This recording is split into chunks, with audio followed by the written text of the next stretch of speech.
I'm Bruce Buffer. It's time for the Anthony Gargano Show! Live from the Xfinity Studio. Well, good morning, good morning. Happy spring. Spring hopes eternal. And it certainly does for the winter teams over a great weekend in Philadelphia. This is the Anthony Gargano Show, presented by the Bet Park Sportsbook Online Casino app. And, of course, all of our friends over at Xfinity. Yes, it was, what a weekend, man. Last night, oh, my, against the mighty Stars. Oh, against those, they could score the best of them, right? And the Flyers, overtime. Zegras! Sky! Look at this. Fly Guys. After going into Detroit and winning a tough game, Flyers, this is awesome. How about sitting at, they're 8-1-1 in their last 10.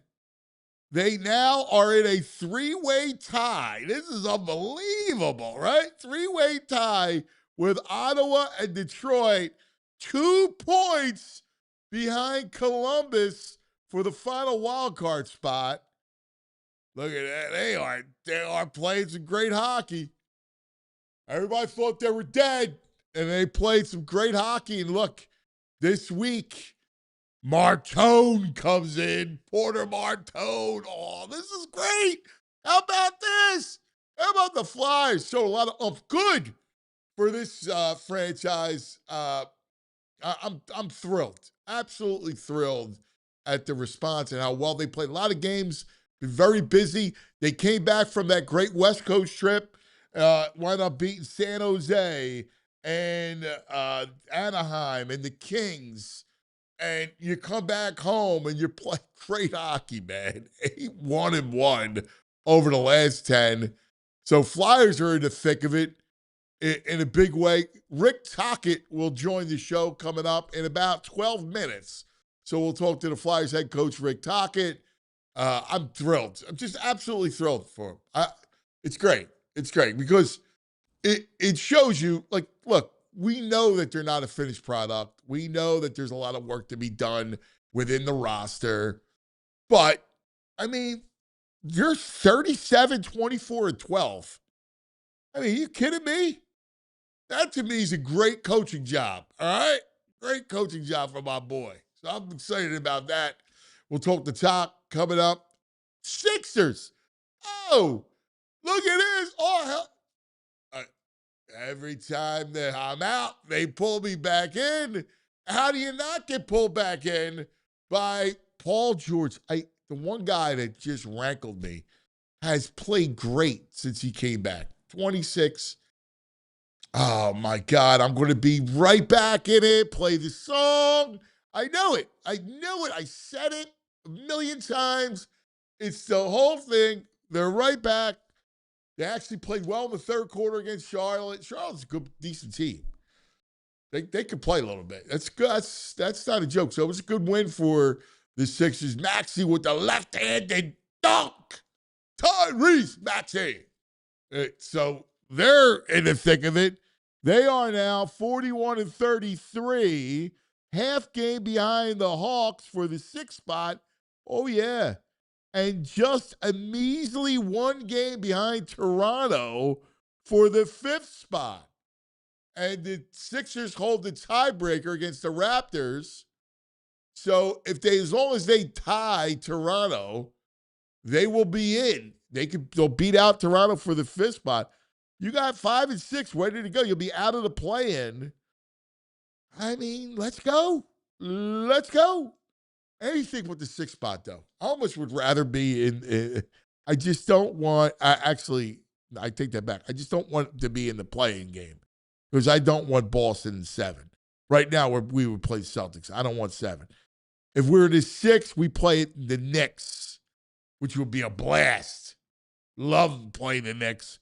And if we were in the 5, we would play Cleveland in the first round.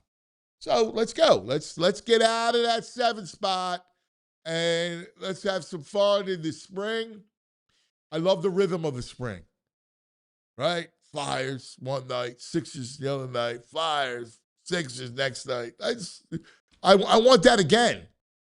I want that every night where that Xfinity Mobile Arena is popping in spring, where it's beautiful. Everybody's outside tailgating, 75 degrees. Then you go inside the arena. Let's go. Looking forward to it. Good morning, VG. Oh, here we come. Clap your hands. Let's go. Everybody. Yeah. Yeah. PG is looking. I know. He looks great. He looks the great. shot. The ball, the hand on the rock. Dude, and props Embiid.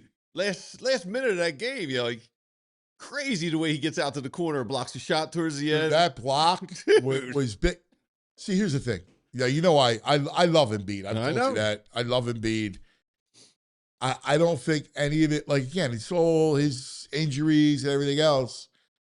I wanted to see him have success. Now, first of all, years and years ago when we were kids, the Sixers had a marketing slogan called "We Owe You One."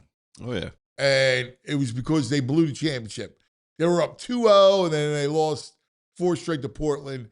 The next year was "We Owe You One." Then it became like "We Owe You 7." They finally won in 83. 32. But they owe a new generation many, many titles. Right. All right. So we'll settle for one little run out of the second round. That would be a start. Right? So, but I'd like to see Embiid have some success. I do. I got a soft spot for the guy. He's an elite talent. Something just tells me they're going to make a run, man. I think they're going to get the city excited. They may disappoint us, but they're going to get us excited again. When you got what does that mean, though? You got Embiid put. Like, here's the thing: is the run to the conference finals? It may. I mean, they're going to win a series, and then people are going to get excited. Like, people are going to be in, and then they may drop off a cliff. But they're going to. I mean, again, to win the series, you're going to have to be. You're going to have to probably be like, again, Cleveland, Knicks. I think they can beat them. You know? I do. You got Embiid dropping 30, Maxey and Paul George giving you 26, 30, and VJ give you 18, 22. Yeah, it would be nice. That's a fearsome foursome. It would be nice. It really would. The Hornets, they're 28-12 since the new year. They're playing good ball, the Hornets. That was a good win. No, it was. And you were down, yeah, right? Like, you came back, and you were down, and you played well in the third quarter. Yes. They got at Miami, at Washington, Minnesota, Detroit. That'll be interesting. Yes. They got 2 tough ones at San Antonio, at Houston. And you get a couple of donkeys at Indiana and Milwaukee. Yeah, so I guess I'm looking. Someone broke it down. The Heat's coming. That'll be a back-to-back for the Heat. Wizards are in tank mode. T-Wolves are in a back-to-back.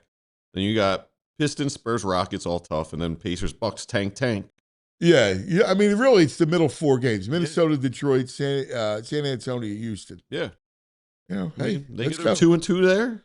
You go 2-2 there, and you finish 6-2. I mean, you know, you're looking great. Yeah. You finish with 47 wins. I love that they're back. Hey, I feel the same way. Flyers, dude. How about last night? That was they look good. That's Dallas. I mean, we got Eddie Wright in here. Eddie Wright might be Eddie wrong. Ooh, I don't see nothing about talking in here today, Eddie Wright. We got at Washington, home Detroit. That's a huge one. Huge. At the Isle, home Boston is another one. At the Isle's a big 3:30 TNT Easter Sunday. Oh, Easter Sunday with the Fly Guys will be awesome. And then they go at New Jersey, at Detroit, another big one. At Winnipeg, that's a tough. That at Detroit, at Winnipeg's tough. Then Carolina and Montreal at home to end the year. Well, that's Pittsburgh. We got to keep an eye on Pittsburgh. They're only 2 points out of third in the Metro. Yeah. They could just got to be slightly better than the Penguins. Yeah, you got a couple ways to get in. I'm excited, buddy. We're gonna have postseason hockey, postseason basketball. Yeah, either way, okay. Now, either way, the fact is that this team, the grousing got extremely loud. Mm-hmm. I mean, it was booming. It was deafening, the criticism. Oh, they were booing, and there was like fire Tocchet chants. I mean, can we give my boys some credit? We're having them all. I want them all for a reason. Yeah. It's time for I was excited to have Toc. 8-1-1 down the road. I mean, this team, we know that this team's got a lot of work to do, but you just have to give them time. Yeah, I mean, again, Jonesy and Briere and Toc, like that's it. I believe in the triumvirate. I've told you that from the beginning. We did that year-long the season preview special. Mm-hmm. I believe in them. I think they're going to get it done. And I mean, we know they're at a talent deficit than a lot of these other teams. So if they're winning now, the way they're winning and playing now, that's just hard work and playing for that coach of theirs. That's right. Yeah, that's right. Phillies. It's 3 games. Oh, What man. is going on? There's multiple Topper hate in the chat. What did Topper do wrong? There you go, Eddie Wright. Slopper rise again. Okay. What did he do wrong? I need to know what he did wrong. I got to check in with my man, the Ragu on Facebook. His last 4 posts, March 26th. Blah, here comes worst manager in baseball out of the dugout. Why are we such jackals? Why is Nola pitching, not the guy we extended? Oh, I know why. The manager's a dirtball and wants lefty, right, lefty. Crumb, worst manager in baseball. This is the vitriol. It does make sense, though. I mean, you give them a different look. There he hears 17 hours ago. This dirtbag always pulls the wrong string. Leave this guy out there and go to Bacchus. We don't make the playoffs this year. He's got a wheel of failure of all Topper's decisions. The wheel of failure. Oh my God. It's incredible. I don't understand it, but the top 3 bats are a little concerned. The weather stinks. It's early. Concerning. You're not going to say concerning. It's 3 games baseball. Stop. It's baseball. The other team was hitting, though. So what? It's what baseball is. Cold weather. We don't like the cold weather. weather. It's not even cold weather. It's just baseball, man. You can't look at baseball the prism of 3 games. 5-37. What? They're 5-37, those 3 batters. 5-4-37. Yeah. What'd I say? 5-37. Oh. 5 of 37. 5 out of. They're 5-4. You say 5 for 37. 5 you for don't 37. Say 5 of 37. All right. You said the correct verbiage is 5 for 37. Stop! All right, Casey Stengel. Stop! This place is insane. 3 games into the season. Harper, they want to run Harper out of town. It's insane. He's on TikTok making another smoothie menu. You're a problem. I need Harper off problem. TikTok. I got to take a break because we got Rick Tocchet coming up. I'm looking forward to see my boy. I love it. First, a message from our friends. Kevin Long has got to go. Oh, my God. That's insane. Let's go to the Bet Park Sportsbook online casino app. Futures for NBA, NHL. Let them go. Let's go. Baseball, too. And yesterday, Duke, I don't know how Duke lost that game. That was unbelievable. Oof. First of all, you should never be in a position where the kid turns the ball over like that. They're up double digits the whole game. The whole thing. I think they're up 19 at one point, and they blew it. So the Final Four is set. I got no sympathy for Duke. So UConn is in. The real national championship plays in the second game Saturday, Arizona, Michigan. That's going to be an amazing game. You can bet it all on the sportsbook, the Parks Casino Sportsbook Casino app, where there's always another way to win. All the casino games you like, all the hot online slots. It's right there on your phone. New customers get 250 spins on the new Leprechaun game, plus up to $1,000 casino bonus back. BetParks.com has all the details. Got to be 21 in PA, New Jersey, Michigan, Maryland. If you have a gambling problem, please call 1-800-GAMBLER. For the past 30 years, Golden Nugget Jewelers has operated out of the very same location in the heart of Philadelphia. Customers from across Pennsylvania, New Jersey, even Baltimore, New York City have come to Golden Nugget Jewelers to find that perfect engagement ring, wedding band, or gift. Their staff is highly trained and dedicated to providing a personalized experience. I've gone there a couple of times. I had to replace a diamond in a ring. I had to get a necklace.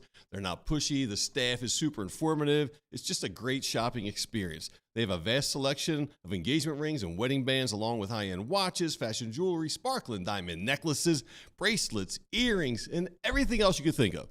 You receive a final cleaning and written appraisal with every engagement ring purchase. And Golden Nugget Jewelers, they're family-owned. They've been operating since 1987, right there on Chestnut Street at 8th in downtown Philadelphia. You deserve an expert, and you deserve the best price. Golden Nugget Jeweler, where Philly gets engaged. Visit goldennuggetjewelry.com to learn more and get that special gift. All right, welcome back, and we are excited. What an incredible night. What an incredible weekend in Detroit. And then home last night against the Mighty Stars. And here come the Flyers. 8-1-1. And joining us on the Xfinity Mobile call-in line, the head coach, Rick Tocchet. Tock! What a weekend, buddy. Thanks, cuz. Yeah. Really proud of the guys last game. Late night coming in. They had a lot of energy. That's a tough turnaround. I think we had 4 and 6 nights to go against the Stars team and put that kind of effort. It's all on the players. I mean, this run, this 8-1-1 run, has been just, they believe, they go out, they play hard, they fall behind, it doesn't matter. Even the Columbus game, right? Like, but you come back 3-2, you're buzzing, right? Like, this team has shown a lot of resiliency over this run. Is this exactly what you wanted to see? I mean, we're getting efforts from different guys. We changed. I think I was talking to you, Anthony. Changed a few things after the Olympic break. I think it's helped us. But we're getting contributions from everybody. Obviously, Tippett's been red hot. We're getting timely goals.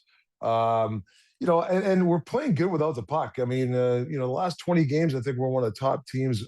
Play without the puck, trying to limit chances. And when we do give chances, Harrison and Vladar have been excellent. So, we're just it's game to game. We're not trying to get too high or low.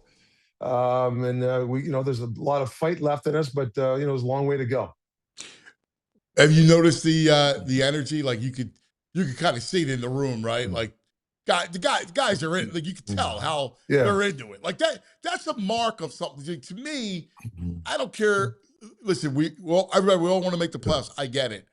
But to see a young team finish strong, that's important to me. Yeah, I think too, I'm an even keel guy. I think you got to be careful the highs and lows of the young guys.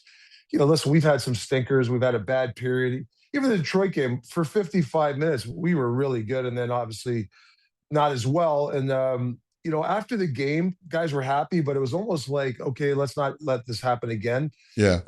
Third youngest team in the league. And there's a lot of maturity right now from even these young guys, how they're acting. I give the veterans who are here a lot of respect teaching these kids. And, like I said, some guys have never felt this playoff push before. How do we handle it and stuff? It's us coaches got to make sure that they relax too. You don't want to put too much pressure on these guys. You want to have fun, but there's also, how do you handle pressure and stuff like that? So we're trying to teach them that sort of stuff. What's unlocked the offense? I mean, with Tippett. I mean, Tippett's been fantastic. He's getting great looks and firing away. I mean, what's been the secret there? Yeah, I think the rush game. I think we're the last 20 games we've concentrated on rush, and I'll tell you, Anthony, playing more inside.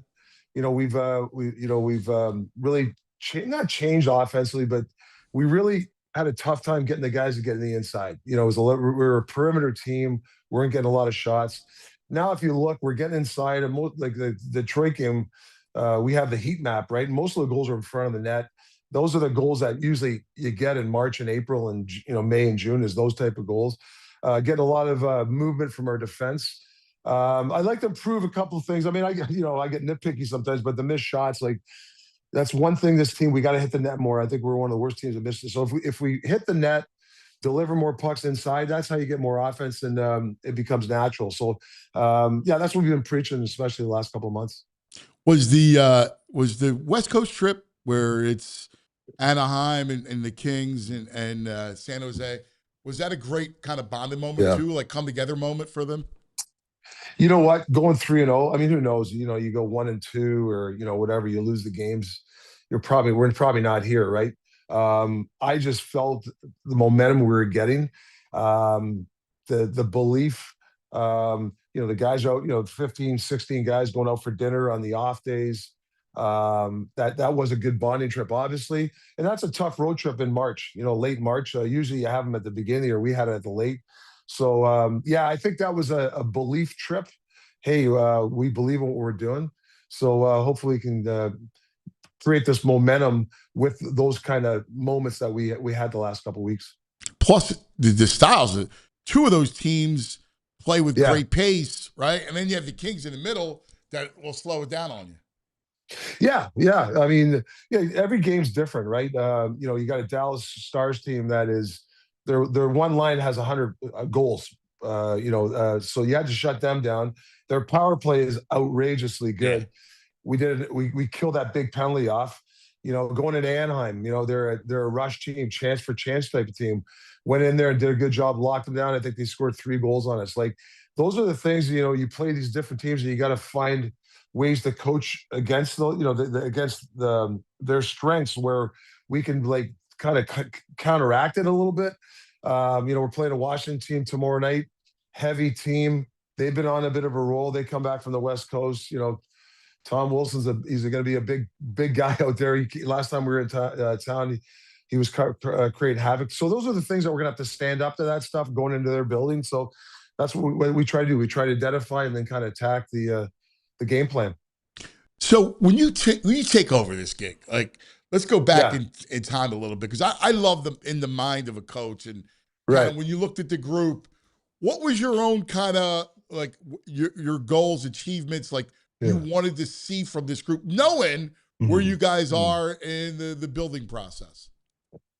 Yeah, I mean, Anthony, taking over, I bleed orange and black, right? And playing here and knowing how the city is and stuff, then coming back and, obviously the last 4 or 5, 6 years, whatever it is, hasn't been great. So, it's been a little bit, I knew it was going to be a little bit of negativity and a little bit of, had people to believe. And, you got to take your shots, right? And I just believed in what we were doing. We got some good young players. I wanted to shield them with the outside noise. And then just wanted to kind of create and I know it's the most overused word is the culture and process. I mean, we talk ad nauseum about that stuff, but it is true.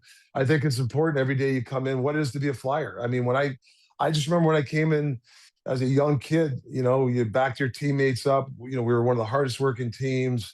It was the crest, not your name. That's the sort of stuff I really want to bring back to this team. And Danny and Jonesy are on board. I mean, they've been great. Dan Hilferty and Brian Roberts have been unbelievable to me, but we got a long way to go. I mean, this is it's fun right now, but we got a long way to go, and we're just trying to chip away at this thing. Yeah, I mean, this isn't meant for a victory lap, but like I think there are certain milestones that are important, right? Like, it's important to feel good, right? Like, it's to feel good about what you're doing, about all of your energy that you're investing in this thing. Yeah, I mean, like I think we've won 7 or 8 straight road games. I mean, these young guys, like, that's something you can hang your hat on. That's tough to do in the league, in any league. The Denver Barkeys, the Michkovs, the Bumps. You go down the the kind of the Forcers, the Drysdales, the 23, 24-year-olds. They're getting a piece of this understanding that if we continue to be mentally strong and do the right things at practice and off the ice, that you can overcome like four games in 6 nights, or come home at 3:30 in the morning. If you do the right things, you can win with your B game. Things like that you teach in these young kids. So we're just trying to empower these young kids to really lead. Yeah, that's great, and you can see it. Like, you see Michkov has come back from the break completely different. Like, it looks like, you see the dedication there. You see what Bump has done, right? Barkey. But so that's your core going forward. So you want to see that, and you want to see. I thought it was important for Michkov to come back from the break and look the way he's done. Yeah, no, he's bought in. I mean, I get the early season stuff and whatever. For me, the language barrier has been tough, and it's on us to try to teach them stuff because there is some system stuff. Even the players trying to Yeah. talk to them about power play, it's been a bit of struggle early in the year, but totally different. He's more engaged. Obviously, he's playing a lot better. Trying to get him out in the power play with certain guys, we're trying to develop chemistry. Power play's been actually analytically the last 10, 20 games, we're getting our chances. We're just not scoring. And now we're starting to fight a little bit of the back of the net. But Mitch has been good. And then Barkey and all those guys have been really, it's nice to have those enthusiastic kids in your lineup. You've been getting good play for your blue line, man. Yeah. Sandy's been really good since the Olympics. I think the Olympics really helped him, really defended well. Ristolainen, I know he's hurt. When I got here, I didn't know much about him. He was hurt and stuff but he's really given us some really good minutes. A big defenseman that can that move the puck. Obviously Jamie Drysdale's been he's really had a good year for us. 5-on-5 play has been really, really good. He's, and then obviously Cam York, same thing. And then, Sealer's obviously a great veteran, and Emil and Juleson. So yeah, we're getting really good D. And I think they buy into the system. If you watch the way they play, you can tell they're buying in. Well, look, and the system's working. I mean, you look at these high-powered teams that you're playing, and you're limited chances. Yeah. They really are stifling them.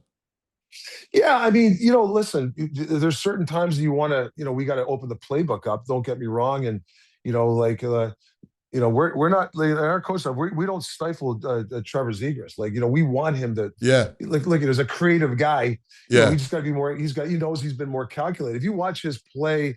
Now, I mean, he was so terrific last game. I thought as much as he was creative, you saw him digging in pucks down low and stuff like that. January, it was more like, we were trying for offense so much, and it was affecting our team identity. So we got to find that sweet balance, right?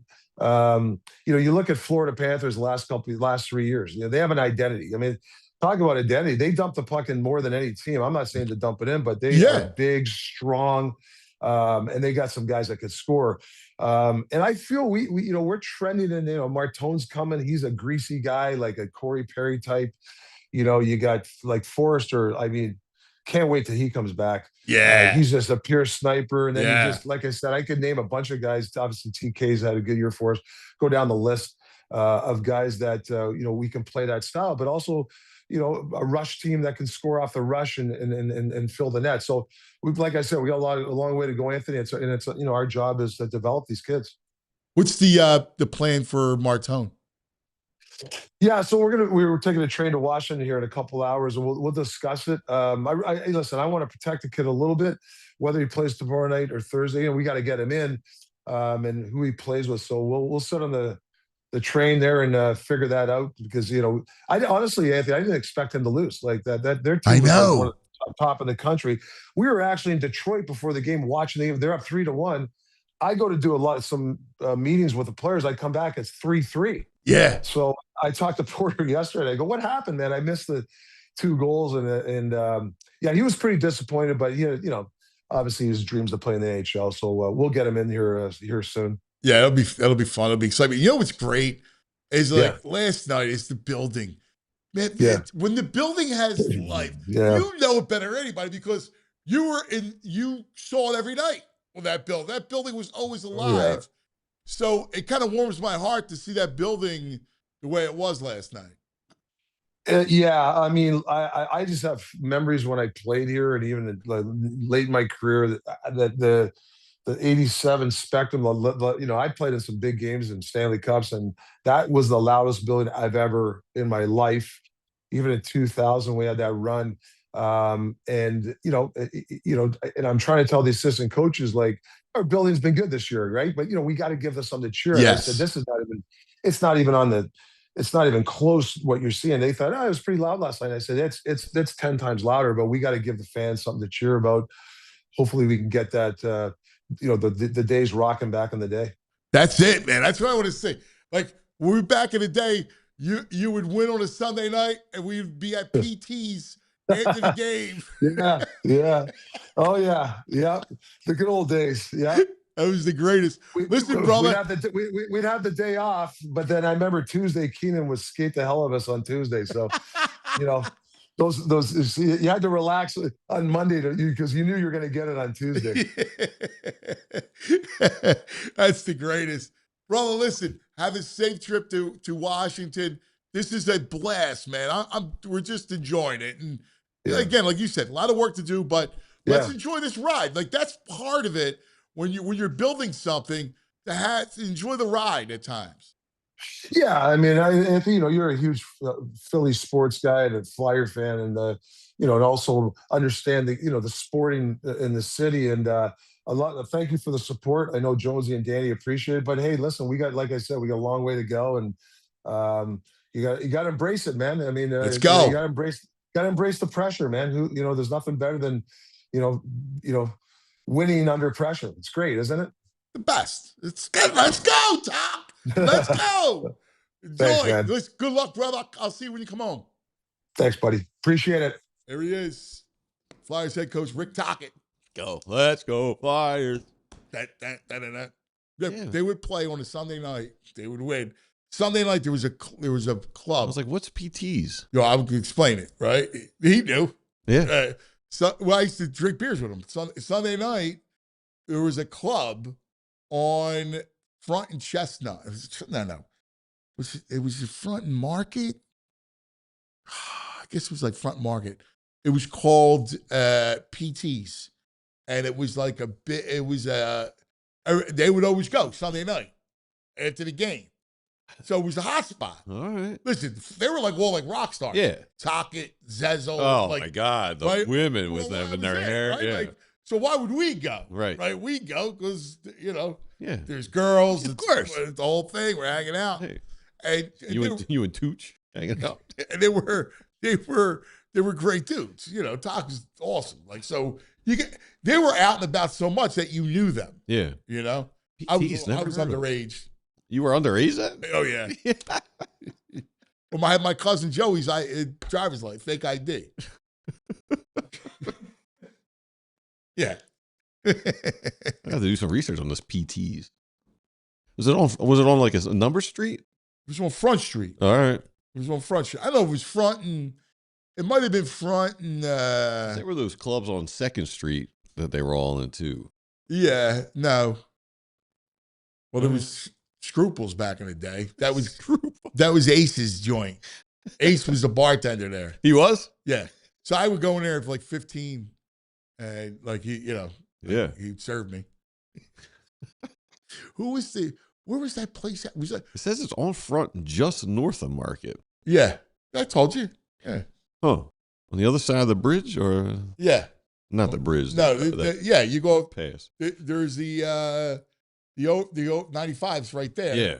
So it's right under there. All right. Yeah. Yeah. There's a whole Facebook post about PTs in Old City, people reminiscing. Yeah, well, and Toc was like, Flyers were like the toast of the town, man. They're like rock stars going in there. I'm sure they were. Yeah. Probably a weatherman hanging around with them too back in the day. Oh yeah. Yeah. That was great stuff, man. It was great. I'm excited. Listen, this is what it's about, right? The spring hope's eternal. And again, I'm not going crazy. This isn't almost playing a parade, but it's meaningful games. Because you got to stack this stuff. You got to go toward. Listen, I judge teams and judge sports in situation. Like we got Fartsy, right? Fartsy goes, why are you defending Topper, right? And you rip Sirianni. Well, here's why. If you look at 3 games into a baseball season, nobody gets ripped in my eyes. It's just not, it's a baseball season. It's a long season. Last year in the playoffs, say whatever you want. They were in the game, and Kirkering just makes it, has a bad throw. They were about to dethrone the Dodgers. Mm-hmm. They had them on the ropes a little bit. Let's face it. Can I count mistakes? The true Topper mistake was taking Wheeler out. That was the one that I thought was a terrible mistake. It's defined his whole But time here, it But feels if you like. go and you look at the managing, it's the right move to start Nola on Saturday. It just is. You go left, right, left. That's what you do. Talk to any baseball. I talk to baseball people all the time. Like, and by the way, part of managing in a 162 game season is not overwhelming your players. You have to do that.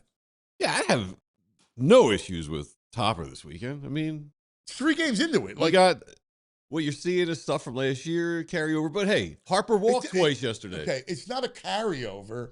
What happened in October doesn't. 3 games into April, you're not bearing down. It's completely different. Here's the problem, and you're guilty too. My friend. No way. You are. You're Get guilty. out of here. We I'm look a at good baseball fan. through the prism of football. Yeah, of course. We're Philadelphians. That's what we do. But that's not right. Well, we're It's not. not. It's, We're a football town. It's That mentality. antithetical to baseball. You can't do that. That's what makes it fun. Up, down, up, ridiculous. down. We just It's want to be. get me off We the want to freaking be roller coaster. Houston. It's and just ridiculous. enjoy the ride. Nah, we'll be up, I'm down. not saying just go, but wait until there's something that you really see before. Otherwise, it all dulls it and loses meaning. The issue we're having now is the top 3 guys can disappear. We've seen that in the postseason at the end of last year. The top 3 guys don't disappear. And it's continuing this year, and they didn't add Well, anything substantial to that let- lineup. So people are nervous about it. I understand it. Listen, you heard me screaming to the top of my lungs they needed somebody else. Yes. All right? So I don't disagree. But to say that they disappear for 3 games is ridiculous. It's ridiculous. Like, it's, again, you don't judge a team 3 days, especially this weekend where it was bitter cold. Yeah, it's cold for both teams, though. That's irrelevant. It's irrelevant. That's what it is. Yeah. Because everyone's like, oh, we're running it back. Here we go. The problem is you can't compare a playoff baseball series to a first March series. Okay, but we're supposed to be intelligent fans. Let me ask you this, though. So Saturday, they got to throw in the lefty last minute, but Topper leaves Marsh in the lineup instead of switching once the pitcher switches. Yeah, because I don't know. Yeah, well, I'm going to tell you. Because Sunday was going to be a lefty, so you wanted to give him a shot. You already told him he was prepared to start. The last-minute scratch, you don't want to tell a guy that's not prepared to start. You prepare to play. So you want to go through and let them play. Give him a shot. I'm all for it. I would have done the same thing. How much preparation? I mean, Otto. No, you need to prep. You mentally can't just be like, oh, they switched it up. Otto, you're starting, Marshy. No, you don't do that. No? No, because you told the player that this is what's going on. Is the player going to get upset? No, it's how you manage a team.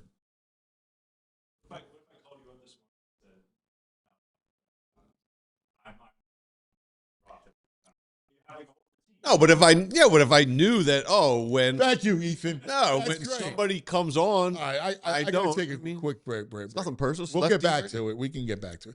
Not about nothing personal. It's about actually preparing sports. You should be prepared every day to play. You don't know if Mark's going to tweak by the way, a hamstring. the reason why I get upset with Sirianni is the offense looks the way it does and he can't fix it. That's what frustrates me about Nick. All right? That's why I get on Nick, because you have a great team. You have great offense. Great offense. Player on paper. And so I get frustrated that he can't fix it. There's things he does really well, but I need you to work on some X and O stuff too, Holmes. We got to take a quick TO. Actually, no, we don't. We can go right. Oh, okay. Let's go take a quick TO. All right, let's take a quick TO. Talk about our friends. You feel that? The nice weather. It's back. Spring is here. You know what that means. Rita's is back. That's right. The sweet sound of Rita's season. All your favorite frozen treats back and better than ever. Nothing hits like that first refreshing Italian ice of the season. Maybe you like the frozen custard. Smooth, creamy, perfect every time. If you really want to do it up, how about the gelati? Layered just the way you love it. Sun's out, flavors popping. It's officially treat yourself season. That's right. Don't forget, download the Rita's app. New app users get a free small gelati, water ice, or custard with their first purchase. That's free happiness waiting for you. So come into Rita's. Make this season the sweetest one yet. Water ice, custard, happiness. Treat yourself to a scoop of happiness today. Be cool. Go to Rita's. Learn more at Ritas.com. Hey, you ever have one of those days you're running so much you realize you forgot to eat? Well, that's why I've been loving what Wawa's doing these days. Wawa now has $5 deals all day long. Honestly, it makes life so much easier. You're starting early. You grab the $5 big breakfast meal deal. We're talking breakfast sandwich, hash brown, any size hot or iced coffee. That's a full morning win for $5, 5 to 11. Then later in the day, the value keeps rolling. Crispy chicken sandwich created your way, $5. And they even got new teriyaki recipes. Love the teriyaki for a limited time. It's real food, real value, built for busy days. No planning, no overthinking. Swing in, grab what you need, and keep it moving. Start your day strong. Fuel up whenever you need Wawa's $5 deals. Limited time, exclusive supply. See Wawa.com for details. Gotta have Wawa. Gotta have it. I got it right here. So do you. My man, I got to give this. Last night, I get the TV Todd text last night. Okay. Todd fired up. He was fired up. So did we get the? Did Dom drop the puck? No, he wasn't dropping the puck. I told you he wasn't dropping. You didn't. I told you that was just a joke. No, people were asking me all weekend. They're like, "Oh, is Dom dropping it?" No. I was just joking around, saying you're gonna. Big Dom's gonna. Yeah, he should have been dropping the puck. He was there last night. Oh. I'll show you a picture. Where's my? I'll send it to Ethan and we'll put it up. Oh man, dude, they're saying the WDK, the defense of Slopper's ridiculous. Cuz suddenly has VG's memory. He's got the shirt on. Yeah, He's saying you got my memory. Topper's got countless horrible decisions. Go ahead, lay them on me.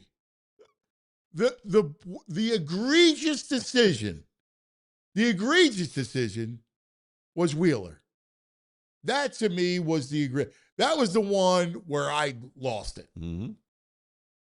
Big farts. The point is they are who they are, and we know who they've been. Lovable losers. 88 wins. Oh my God. No, Fartsy. I can't take that. I can't. It's not even April. I'm saying it's April. It's not even April. Oh, well, if anyone's going to get your spirits up and optimistic about this lineup, it's David Murphy, that's for sure. We have Murphy, it's time for our man, David Murphy. Morning, Murph.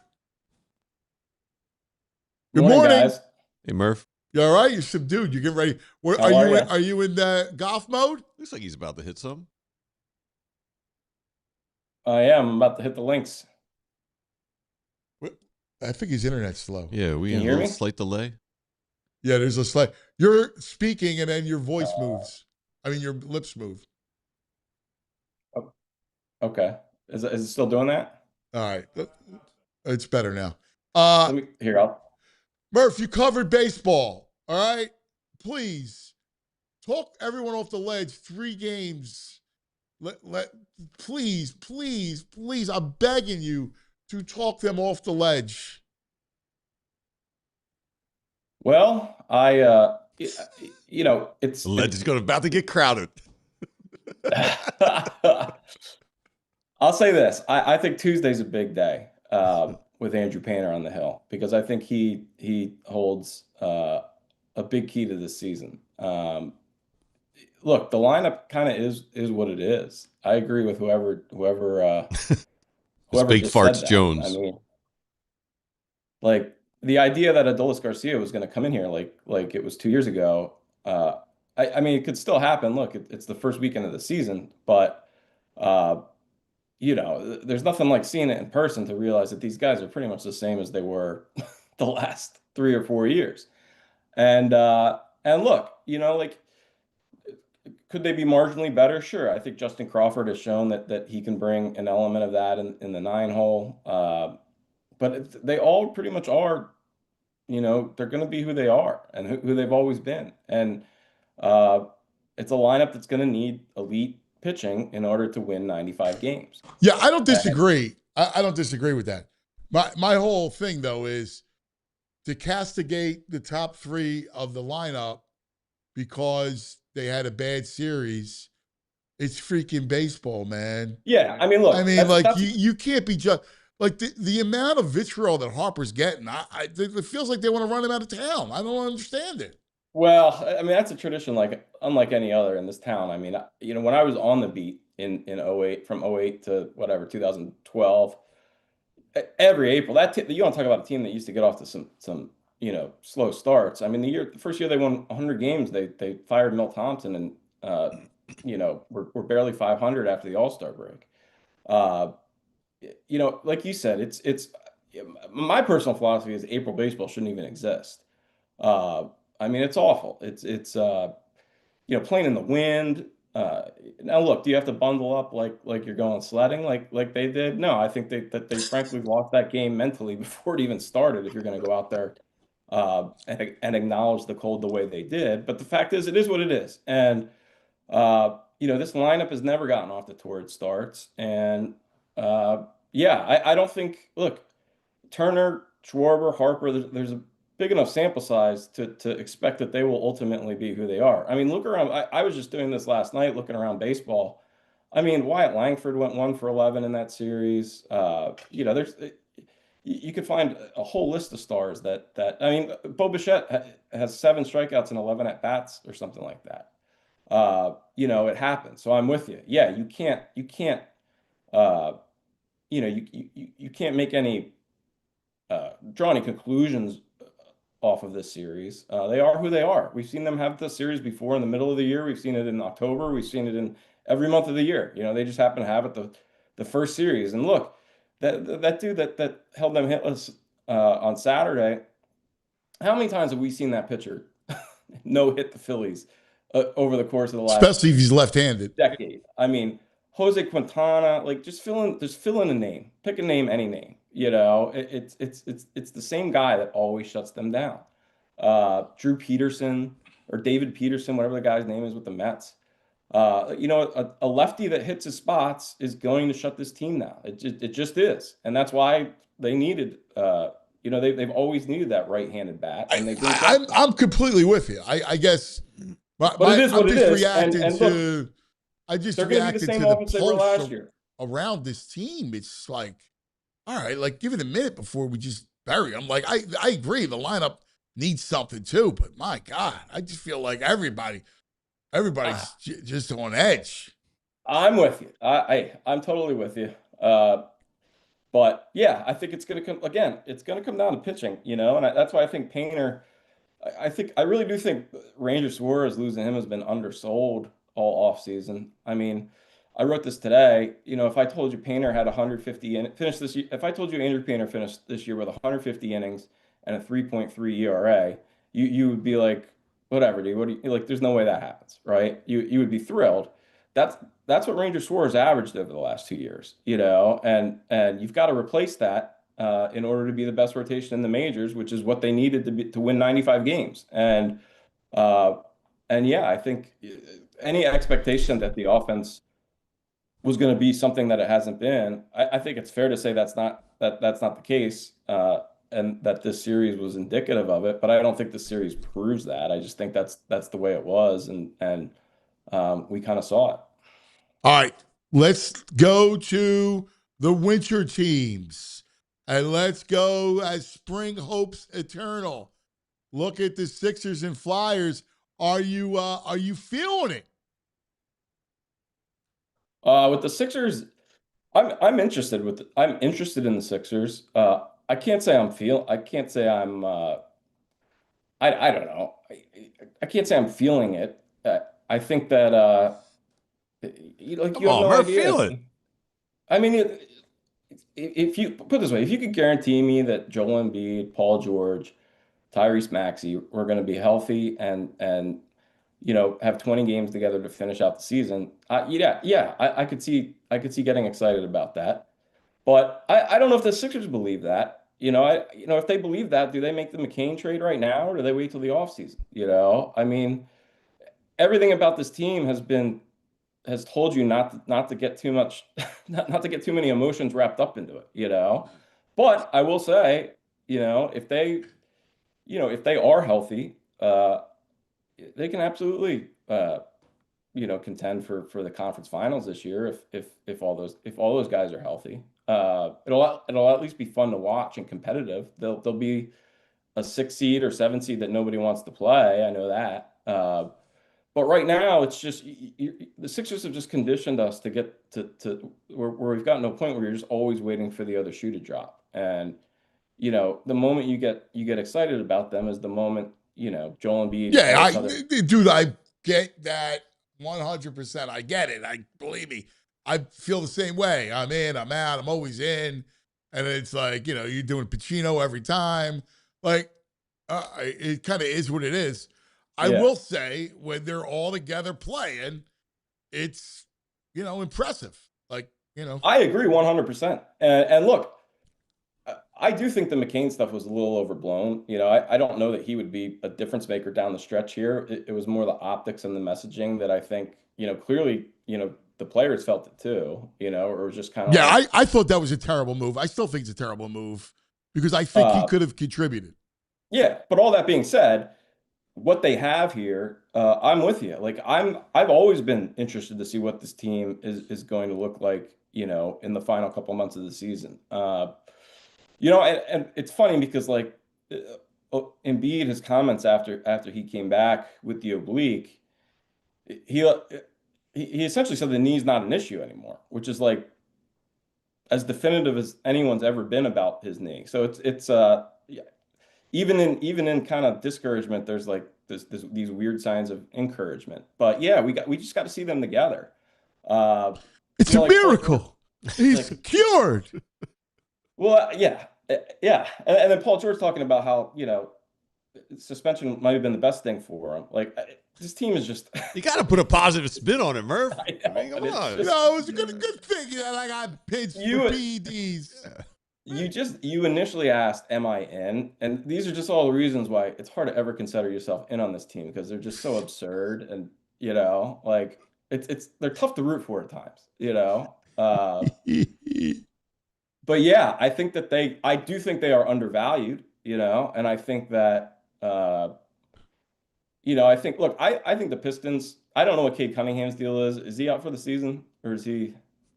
He's out. Yeah, I don't think he's coming back. I mean, they're going to try to bring him back at some point. All right, well then they're a better team than the Pistons then. He's not. He's practicing, but he's not ready to go. I mean, then you pretty much have the Celtics and the Knicks, and then the Sixers. Can make an argument right up there with anybody, I mean, I'm not the Cavs and any team with James Harden has invited the suck, so I think I don't know. I mean, they scare me a little bit, but God. Sure. I mean, don't get me wrong, but what I'm saying is if you actually look at the two teams, in their best form, you can make an argument the Sixers are right now the third best team in the NBA when everything is right. And that's the big question. So I'm interested. It would be fascinating if this was the year of all years that they actually. I know when you least expected. It goes back to the old adage: when you least expected, a plum falls on your desk. Is that I didn't know that was I don't think I've ever heard of that before. I'm with you, Murph. I've never heard that before. So it goes back. There was a lawyer.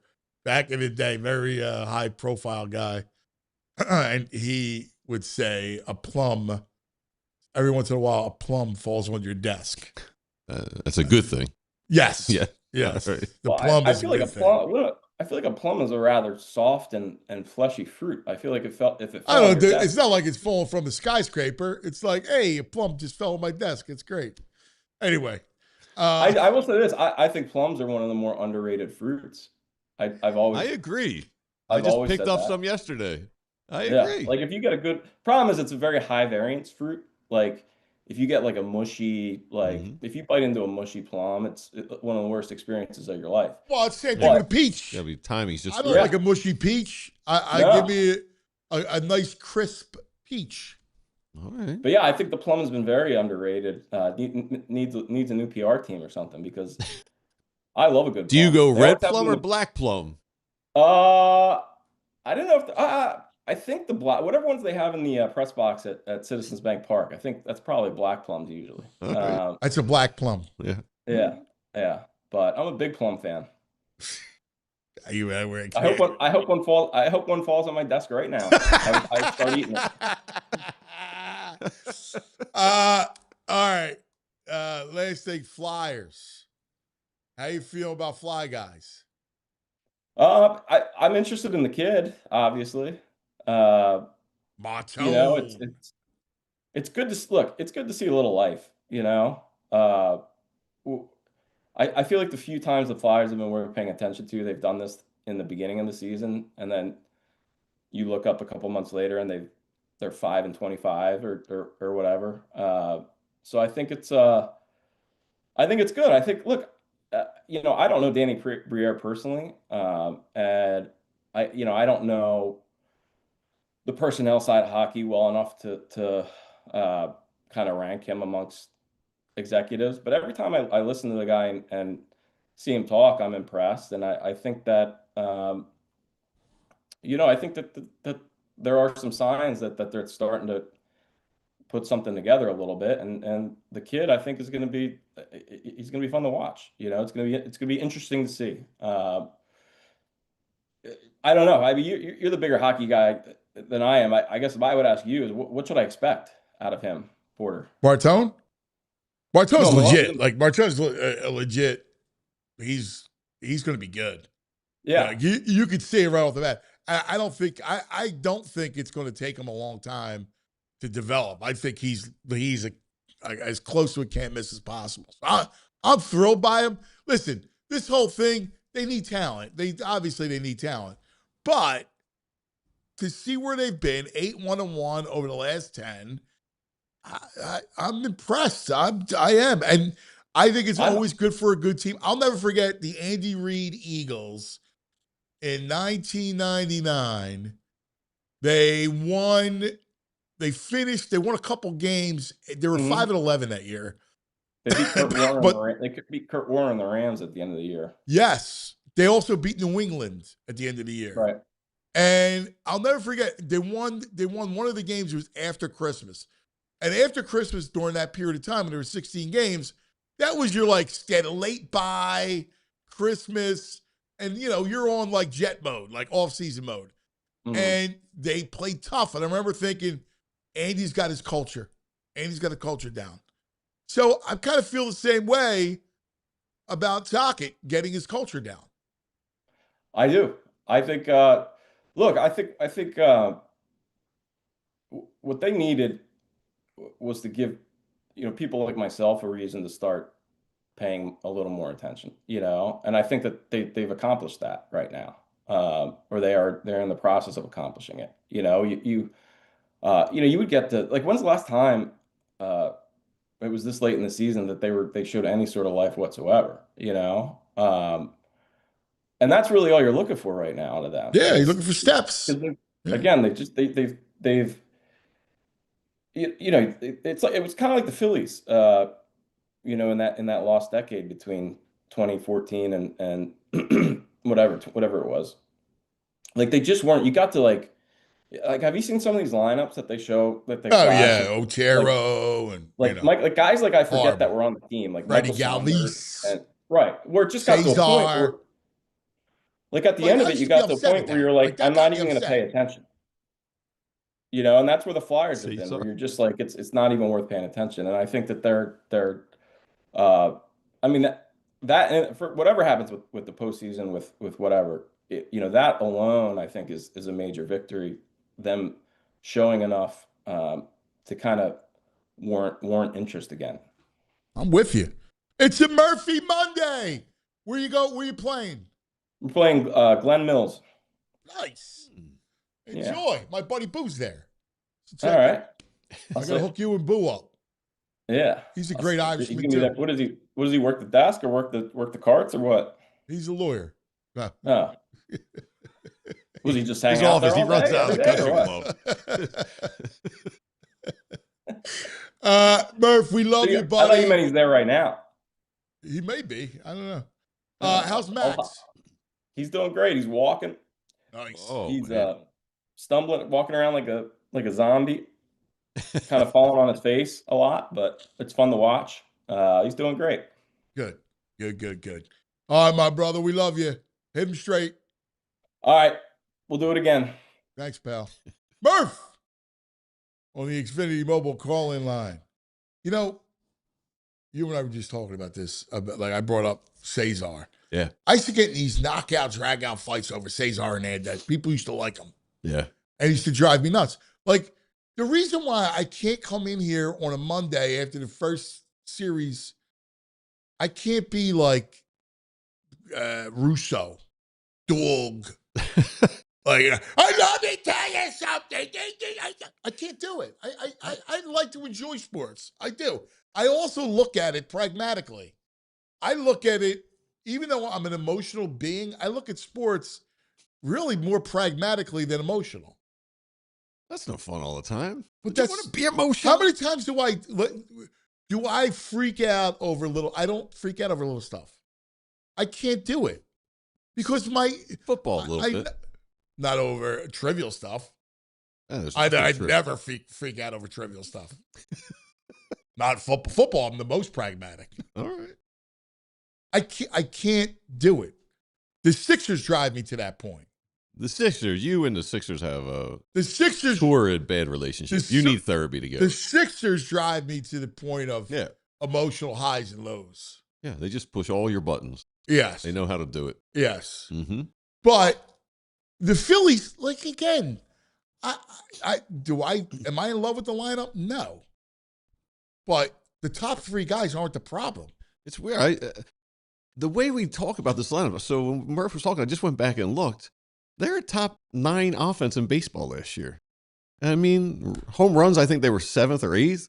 Runs scored, 7th or 8th. Well, dude, they again. It's not like they were like bottom half. This is why, like I love Fartsy, but like, I'm not defending Topper like he's Charlie, right? Like, right. I love Charlie, man. Like, I unabashedly, and I thought he was really a really good manager. I lived it with him. I don't live it with Topper. Like, I don't know him like that. I knew Charlie. I see him almost every day. I was down in the park. I'd see him. He was, talk to him every day. I don't talk to Topper like that. But I don't think he's egregious. I don't find him egregious. Topper? Yeah. No. I don't find him egregious at all. Like, I think he's got a good. I don't understand the hate. I look at him, I go, he's a good baseball man who's got a real good calmness about him for a long season. Yeah, and I think his interviews, he doesn't come off condescending or no. I think he comes off fine. I don't understand the Topper hate, but it's out there, man. Well, the thing that's scaring me too is the Harper hate. Well, that's I don't know if it's a hate. Dude, I turned on the radio over the weekend. You want to talk about baseball? Oh, man. Yeah. I had tournaments in North Jersey, right? We had this tournament in North Jersey. My God. It was freezing. We had a 9 a.m. game yesterday in Plainfield. All right? Yep. Sopranos country, right? I'm looking for Christopher, right? So I got to leave at 6 because you got to be there at 8. You got to warm up, the whole thing. It was freezing. Oh yeah. Like Saturday, it was freezing. Like once it got a little bit like in the afternoon, the sun would come out. I mean, it was all right. I mean, it was like in the 40s. Mm-hmm. That's still to watch baseball. Oh, it gets in the bones. Oh, it was we played 2 on Saturday. Yeah. I just felt stiff. Yeah. Like, Yes. just stiff. It's exhausting. And we play back-to-back. Like, I had enough time to run to the snack stand to get Massimo chicken fingers so we could wolf them down to go play the second And it's game. something mental, too. It's just the baseball should not be cold. Football, you have an easier time dealing with the cold. Yeah, football. Baseball in the cold is miserable. It is. It's miserable. It really is. It's terrible. But and it's hard to hit, man. Oh, yeah. Massimo cracked his freaking bat. Probably because it's too cold for that wood. It's not wood. It's Oh. composite. Well, it's composite. Well, the metal maybe. Too cold for that, too. Cracked it. Freaking Dick's Sporting Goods. I love them to death. I'm going to go back to Dick's. All right? Drop 500 beans today. And, well, thank God that Dick's has a warranty. Like, there's a... Oh, that's great. Yeah, we have a warranty on the bat. So Dick's is great about it. Thank God. Because it's not Dick's, it's the bat makers, Right. man. And so, but thank God they offered a warranty because he cracked Is it inherent with the purchase, or do you have to buy the warranty with it? I don't know. My wife bought it. Okay. I don't know. She bought it up in Cooperstown last year. He loved that bat because he hit a bunch of home runs with it. Yeah. And he was all like fired up. Anyway. Morty Duke points out you're not pragmatic about water ice. You freak out over water ice flavors. I do. Yes. I do because that's a Philadelphia culture thing. He's getting heated up already. He's right. Joe 76, the Sixers and VG, the two things that trigger cuz. Yes. Yes. Yes. Yeah. All right, we're going to take a quick TO, and then we'll come back. Corey Seidman in the house.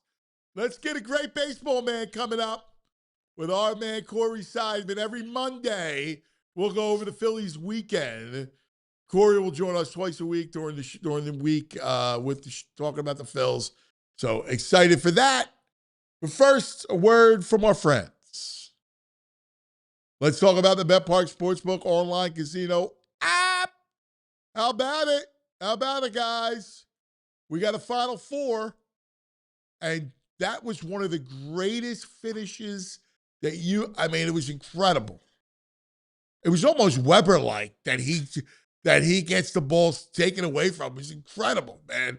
So UConn moves on. You want to bet the Final Four?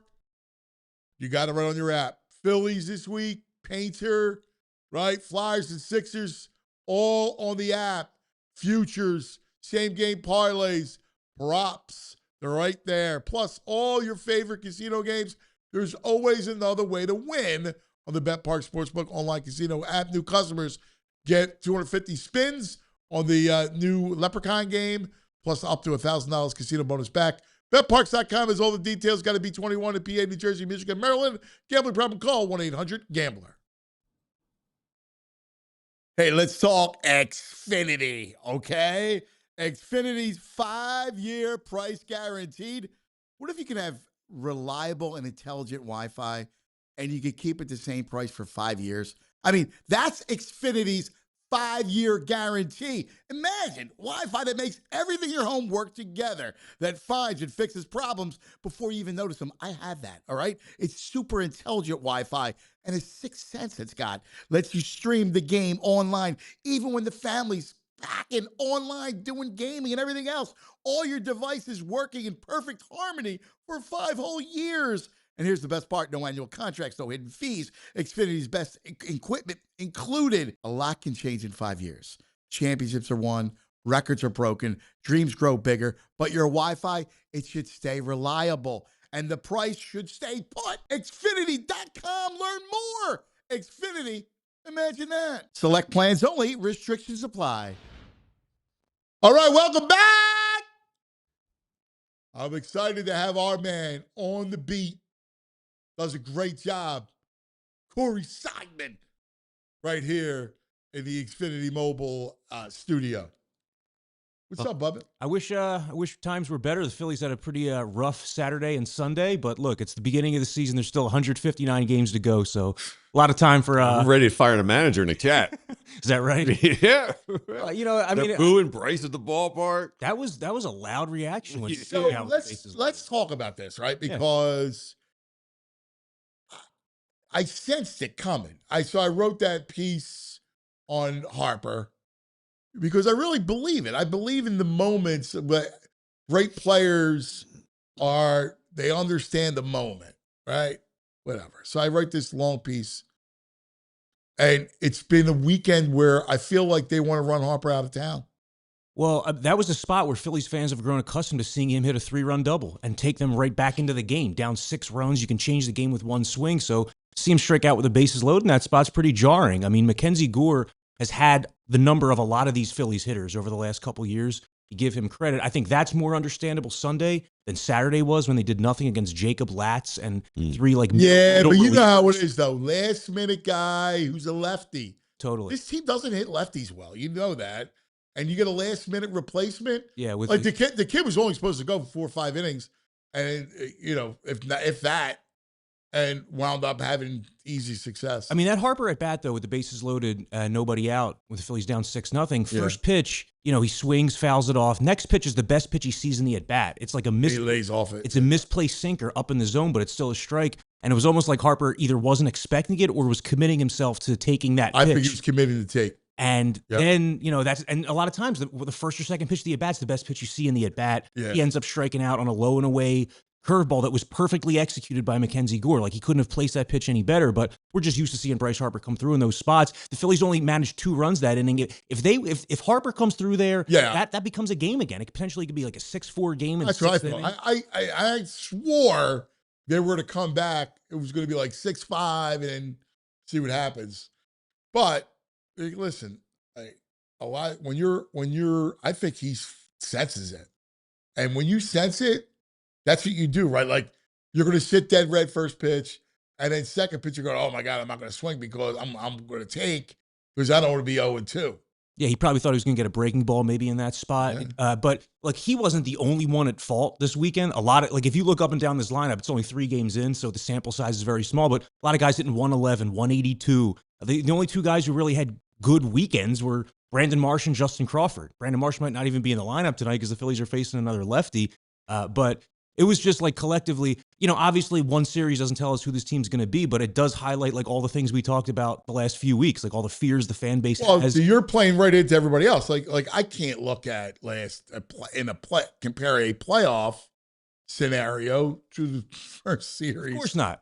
Of the season. My point is just that every time the Phillies have a series like that, where it shows you how collectively cold they can go in the lineup, it reminds you of what this team's fatal flaw has been the last couple of years, which is that they just can't hit when it matters most. There's 159 games to go. I see this series against the Nationals have a terrible pitching staff. This could be a get-right series for the entire offense, especially coming out of that weekend. It's just that you see, Trey had a bad at-bat with the bases loaded, and they don't put the balls in play. They just whiff, it looks like. And I think it's a total carryover from last year. I mean, I know from the chat, it's just everyone's paranoid about last year carrying over. Well, teams always look lifeless and dead when they're not stringing hits together, and the Phillies go through those ruts where they don't string hits together. They only had a runner in scoring position in 6 of their last 16 innings. So a lot of times they're not even giving themselves an opportunity. And I also look at this team, this lineup. You have one guy who's a total home run threat in Kyle Schwarber, another guy in Bryce Harper who you figure is going to hit 25-30. Maybe you get 25-30 out of Adolis Garcia. But other than that, you really don't have home run threats up and down the lineup. So if you become a home run reliant team and then you don't string the hits together, we see what we saw this weekend. Well, listen, that's a completely different argument where and I'm with you, that the lineup is not put together correctly. It hasn't been because you don't have enough proven right-handed power. That's the truth of the matter. Yeah, because Trey Turner, they don't want having that mindset. They want him to be, a guy who gets on base a ton. They don't want him thinking home runs. JT is no longer that player. You don't have Nick Castellanos anymore. No, so for all his flaws, you got 2 platoons in Stott and Sosa and Marsh and Kemp, and the Marsh Kemp is not good enough. Well, I'm curious, this to me tonight is an early gauge of how committed the Phillies are to these platoons, because you're facing a 3rd straight lefty in Foster Griffin of the Nationals, who's making his first career start, hasn't pitched in the majors since 22.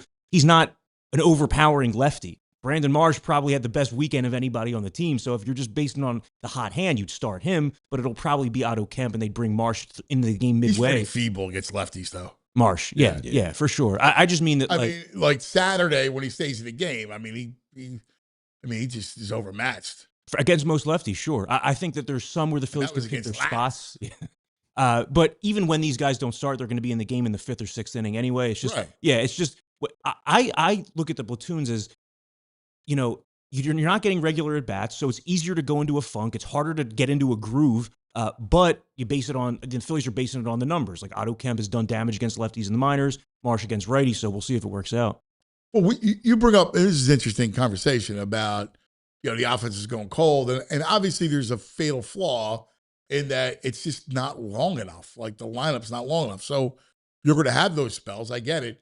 But if you look around baseball, how many offenses don't go cold? I mean, as much as, we talk about the Dodgers, I mean, they didn't hit in that series against the Phillies. Yeah, like consistency is almost like a myth because nobody's consistent for 6 months or even like 4 months. Everybody has peaks and valleys, even the best players in baseball, It's funny, Bo Bichette, I don't know if you saw how bad of a weekend he had with the Mets. I think he's like 1 for 15. He was getting booed. He struck out 3 times yesterday. So, there's a lot of imperfect lineups. And even if you brought him in, he might have been feeling the pressure. He seems like he's thinking about playing third base while he's up at the plate right now. I'll go through some numbers from the weekend. Yeah. Shohei Ohtani's batting 125. Bobby Witt Jr., all right, he's batting 364. Cal Raleigh, 143. Jose Ramirez, 133. I mean, is what it is. 3 games. Yeah, guys get out to slow starts, cold weather. It's just 3 games in the cold. But I hear Farts Jones screaming at me, it's not 3 games, it's 4 years. This is who they are and what they do. But it's not who the top 3 guys are. That's not true. And when the Phillies have like a normal week offensively, because it's more expected, everybody kind of just doesn't talk about it, flies under the radar. It's these kinds of series that stick out, good and bad. And as we always say, if this happened in mid-June, it doesn't stick out as much. But look, I mean, if you're fartsy and you want to extend the issue, and you go, the issue is 4 years. Well, the anatomy of the playoff losses, right? They have been befelled by left-handed pitching.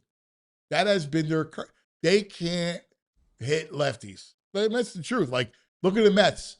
That Mets series, what killed them? Quintana, right? And Framber Valdez in the World Series before that. So, when they face a really top-notch lefty. Who was the kid in Arizona? No.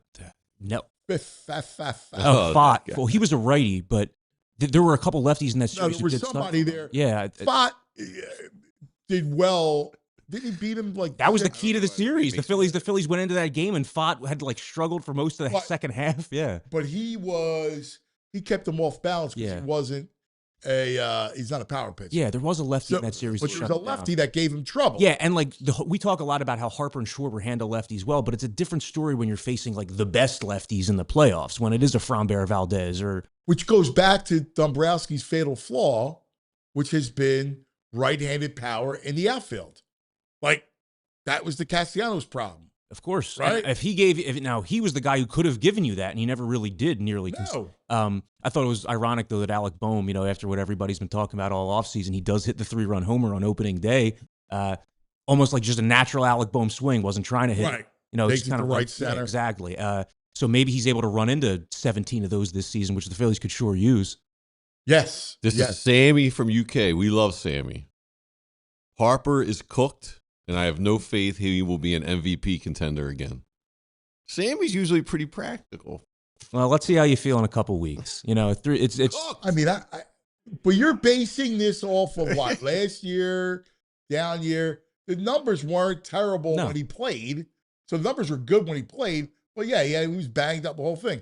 Could he be on the downside? Yeah, okay, I get it. But I can't just put that flag in the dirt. Hooked. I would need to see months of Bryce Harper not catching up to fastballs and expanding the zone against every curveball to really believe that there's a decline phase setting in. I do agree that maybe his absolute peak is over. Maybe the 2-time MVP peak is over, but he's still going to be a very good hitter this season. This is just one weekend where things didn't go right for Kyle Schwarber after that first swing either. I think he was over the rest of the weekend. So I mean, I talked to for that Bryce story. I talk to people I really respect, right? A-Rod, who I get along with real well. Segui, who I think knows more about baseball than anybody, should be in the game, but he's never really got an opportunity. That dude could be a hitting coach for anyone. I'm telling you, he knows more about hitting. He studied under Charlie. He's very similar. Oh, and he talks hitting. It's next amazing level. to hear. And he's like, dude, he's got 8 more years if he wants to play. I was like, all right, like, what do you say? Like, I asked him this. I trust him. There's very few people I go that I go, all right, I'll defer. But I'll defer to that guy. 8 years. Yeah, I mean, because I guess you look at it like there are skills that age well, like plate selection, which Bryce Harper has shown over the years, not as much recently. That like the quote unquote old man skills that he should be able to still get on base. Catch up to a fastball is something that does not. Exactly. Yeah. No, I don't know, but I'm just telling you what he told me. That takes care of himself. You know, it didn't sound like he thought that he was on the downside. No, and I mean, in Bryce Harper, I see a guy obviously who takes care of himself and is as committed to being the best version of himself as anybody. I mean, he works tirelessly. He takes a bad series as hard as anybody. Like, he's not the kind of guy where if you go up to him and ask him a tough question after a bad game, he's going to snap on you because he feels it himself. You know, right. He's angry with himself, more angry than the fan base is. So, you know, I think he'll be fine. One weekend, as you mentioned, Anthony, there's a lot of like negativity surrounding him, but the season he had last year wasn't bad. It just wasn't great. It was very good. It just wasn't great. And I think, you know, the being banged up and the injuries, of course, is what cost him. He's been banged up a lot here, and not over things he has no control over. You know, like the back that moved him out of right field, and then the hit by pitch and getting hit in the face. Just all these different things Harper's had to deal with, and he's still been able to produce it at a very high level. JT looked bad. Yeah, no, he looks cooked. He does look cooked at the plate. Yeah, it's interesting how far he's fallen just in terms of like the landscape of catchers. I mean, especially offensively. He still gives you what he gives you defensively. Yes. Game planning is still fleet of foot for a catcher, but there's a reason why he's hitting 8th, you know, and the Phillies do need more right-handed thump. There's no doubt about that. Whether that comes in the middle of the lineup or it's somebody who steps outside themselves to produce at the bottom of the lineup. Like if Otto Kemp gives you a 2-run homer one night, that could be enough. I just see in this team a team that's very built to play from ahead and not nearly as built to play from behind. Like when they fell behind 6-0 on Sunday, 6-0 is a big deficit, but even when it was 3-0, it felt like it was 6-0. Yeah. Well, that's a great point because if you go back to that 08 teams, 09, 10, they could be down 3-0 first. Then they come back with a 4 spot. Like that lineup was a perfectly built lineup, right? Because you had Jimmy and Victorino and Utley and Howard and Worth. And you could just set it and forget it. Right? Like, you know, you had length to that lineup. Then you had your, you know, Pedro Feliz, guys that could, you know, down in the order that would come up every once in a while, give you a big hit. Although even that team, like when you got to 2011 and it was like Hunter Pence who was batting 4th or 5th, like the offense started to kind of take a downturn. It's kind of what's happening here. Well, that's because Hunter Pence was horrible. But I just remember that there was a lot of like consternation about the 5 and 6 spots in that lineup as well. But you know, I compare it a little bit to this current core as well, because 22 and 23, one of the Phillies' biggest characteristics was their ability to get to closers, to get to elite relievers and come back late in games. All the different comebacks they put together, getting to Josh Hader. You remember that game when it was like Veer? Oh, yeah. Yeah. And they did that twice against elite closers. I can't remember who the other one was, but it hasn't happened as much over the last couple of years. Like it hasn't been as much of a never say die offense. And as such, the Phillies have leaned more into their starting rotation. They got a good one out of Sanchez. Nola was so-so. And Luzardo, that was an uncharacteristically poor outing, giving up the 2 big bombs. Yeah, that was surprising. Because early on, it looked like he was going to give you a Sanchez. Yeah. And go strike out 10. Struggled with his command a lot. Well, he was at like a lot of stuff not in his zone. He was at 22 How much pitches. does cold weather bother him? Yeah, probably. I mean, think about it. These guys, you're coming off a month in Clearwater. Yeah. He's a Miami kid, Luzardo. Oh, yeah. We obviously know how much it affects Nola. And you know, grip. I mean, it's so hard to have command because of your grip in that cold. I will say that one of the little baseball cliches that's always annoyed me is when a pitcher says like, "Oh, I made 1 bad pitch. I made 2 bad pitches." Like, no, you probably made like 7 bad pitches over the course of the game, but you only paid for those 2. Right. With Luzardo, he was cruising for their 2 1/3 innings, but bad spot to Brandon Nimmo, even worse spot to Andrew McCutchen, and those 2 swings changed the game. Changed the whole complex of it. Nimmo again. Nimmo. I know. It's like He's the can't pest. get rid of this guy. He's the pest of the week. Nimmo. Oh, he's terrible. Absolutely terrible. So irritating. He does. He's an irritant. Yes. He's a total irritant. All right, let's look ahead. Washington, get well. Yeah, I mean, even before this series, you're thinking you got to win 2 out of 3, but especially after this series, it's going to be disappointing if the Phillies don't win 2 out of 3 at home against this Nationals team. They're going to face Foster Griffin tonight, who hasn't pitched in the majors in 4 years. I think they're going to get Cade Cavalli in the series as well. The big storyline for the Phils is they have Andrew Painter going in Game 2, which everybody's going to be very excited to see. And then Sanchez going in Game 3, you figure that's going to be a win, Sanchez against the Nationals. Taijuan Walker starts it off for the Phils, but I just see this as like this tonight. It would be cathartic if this could be like a 7-1 easy win. You know, come out and set the tone, build an early lead the way they did on opening day, and just be able to kind of play from ahead all the way and cruise there. So they won. Washington did take 2 or 3 from Chicago over the weekend. Anything can happen on a given night, you know. Well, it's baseball. Of course. We should see some runs with both these pitchers tonight. But it's the kind of team that if you're able to put up a 3 spot in the first inning on them, like that might end the game. You know, with Taijuan, step on their neck. No, I'm saying if the Taijuan could go out in there and give up 2 over 5 innings, you know, in the game. I think the key is just building some early leads in this series and kind of just playing your brand of baseball. James Wood, though, man, against Taijuan. He's their one threat. He's been leading off for them, which is interesting. I guess they want to get him more at bats. They got a couple young kids. Kid Brady House supposed to be good. Yeah, but like if James Wood hits a solo home run off you, it's not that big of a deal. He's the one guy in that Lyle. lineup. I mean, they're not bad. They're young. Mm-hmm. They're young. Yeah, they got a little something to How prove. that kid Delauder had 5 home runs in the first week of the season. Wow. I realize For he had 5? 5. Yeah. You hit like 60 this year? What do you think? I mean, it's crazy. Between him and my boy McGonagall. Kevin's dad's coming in tomorrow. Really? Oh, nice. And he even got robbed. I don't know if you saw. He almost hit a home Friday night. Jackson Merrill jumps over the wall in center, so McGonagall's weekend could have looked even better. I know. I'll tell you what. His dad. I mean, it was amazing. I'll tell you what. Just that's a reason for optimism. I know this weekend went poorly, but Justin Crawford looked legit. Look real good, man. 2 line drive singles up the middle off Nate Eovaldi. Hits a little dribbler up the third baseline. Shows he has the infield single component of his game as well. So defensively look good. That was a great catch he made in left center. It's a tough spot in the ballpark. Yeah. What do you think of their bullpen? Duran, it was kind of a shaky game. The game that went into extras, but I see no reason to have lost confidence in him. The Duran, Keller, Alvarado triumvirate's going to be very overpowering. Unhittable. Yeah, it's going to be overpowering at the back end of games. Backus, you saw him give up the home run on opening day that necessitated bringing in Duran, which every time you bring a guy in, that's one future game he can't come into. Backus's problem last year was righties, and we saw a righty and Jake Berger take him deep. I still think the bullpen's really good. I mean, there's nothing I saw from this opening weekend that makes me question the bullpen. I see. How about Pop?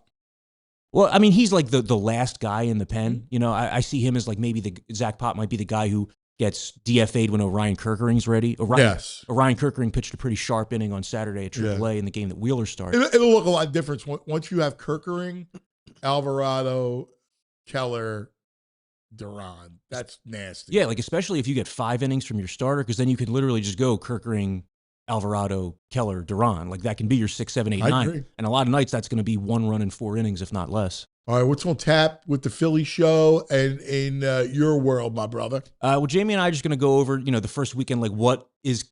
Oh Lord, Jamie's going to be. We're going to balance each other out because we're going to look at. Oh, I can't take the bro on days like this. We're going to look at what was sustainable, good and bad. What was just throwing out. What was kind of just like an opening weekend mirage, and we're going to be looking ahead to what's hopefully a better series for the Phils. Because I'll tell you what, after that first game, Jamie and I talked the next day about how it could be a fruitful opening series, and then everything went downhill from that point. Just know this about Jamie: he's sky high and then down in the dumps. Well, then he's like most of the fan base. He's manic. Whoa, stop down.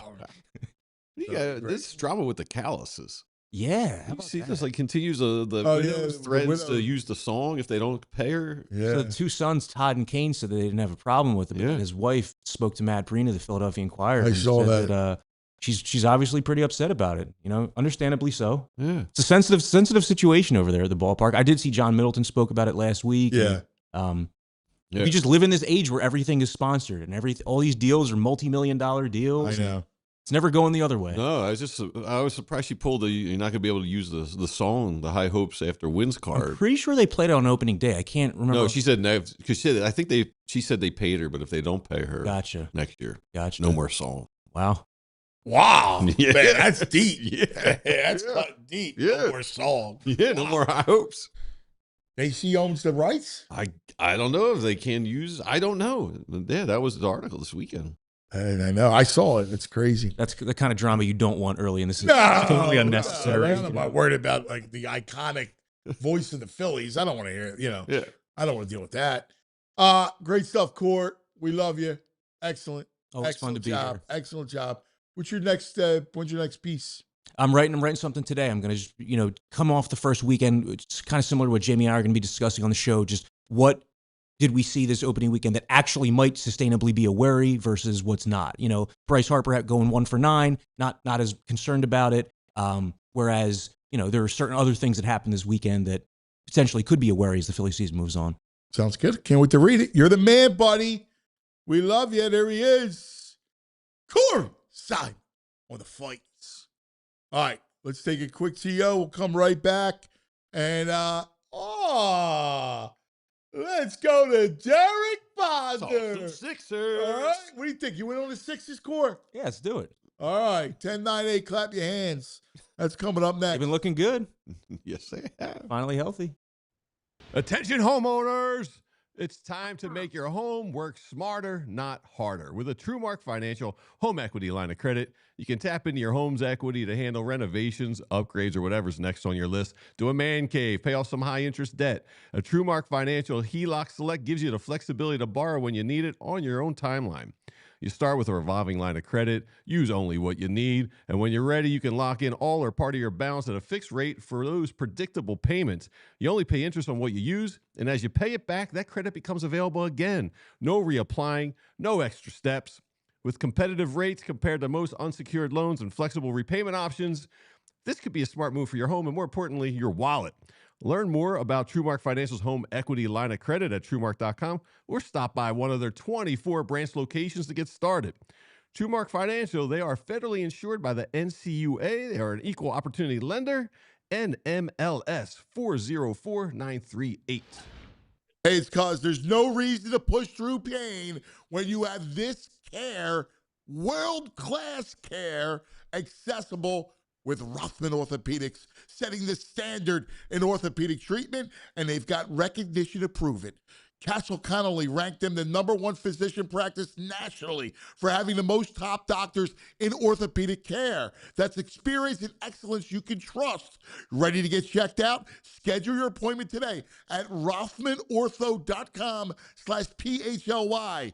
If you want VIP access, the Fast Scheduler program helps you line up the appointment with the right specialist. And with Rothman Now, you can connect immediately with an orthopedic expert for real answers and next steps. At Rothman Orthopedics, it's simple. Your mobility is their mission. Visit rothmanortho.com/PHLY and get back to moving the way you're meant to.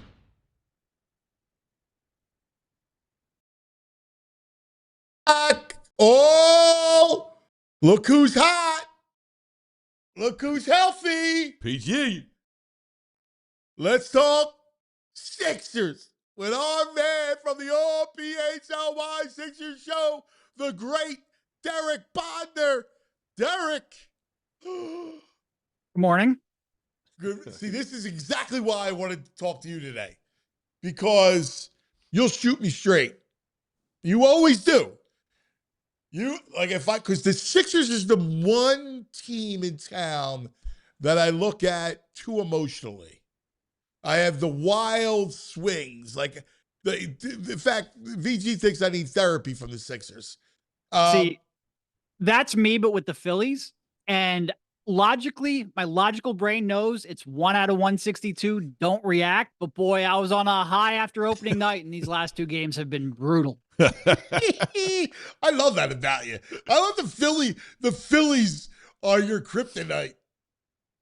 Well, and like I always say, like, stop treating basketball seasons like an NFL season. It's not 17 games. You've got a lot larger sample size. You can't react to every game. And then I do it with the Phillies. So I'm completely hypocritical in that regard. Isn't it funny, though? It is something about our town that we look at the other sports through the prism of football. And it's just not, it's not healthy to begin with. Not right, but it's not healthy.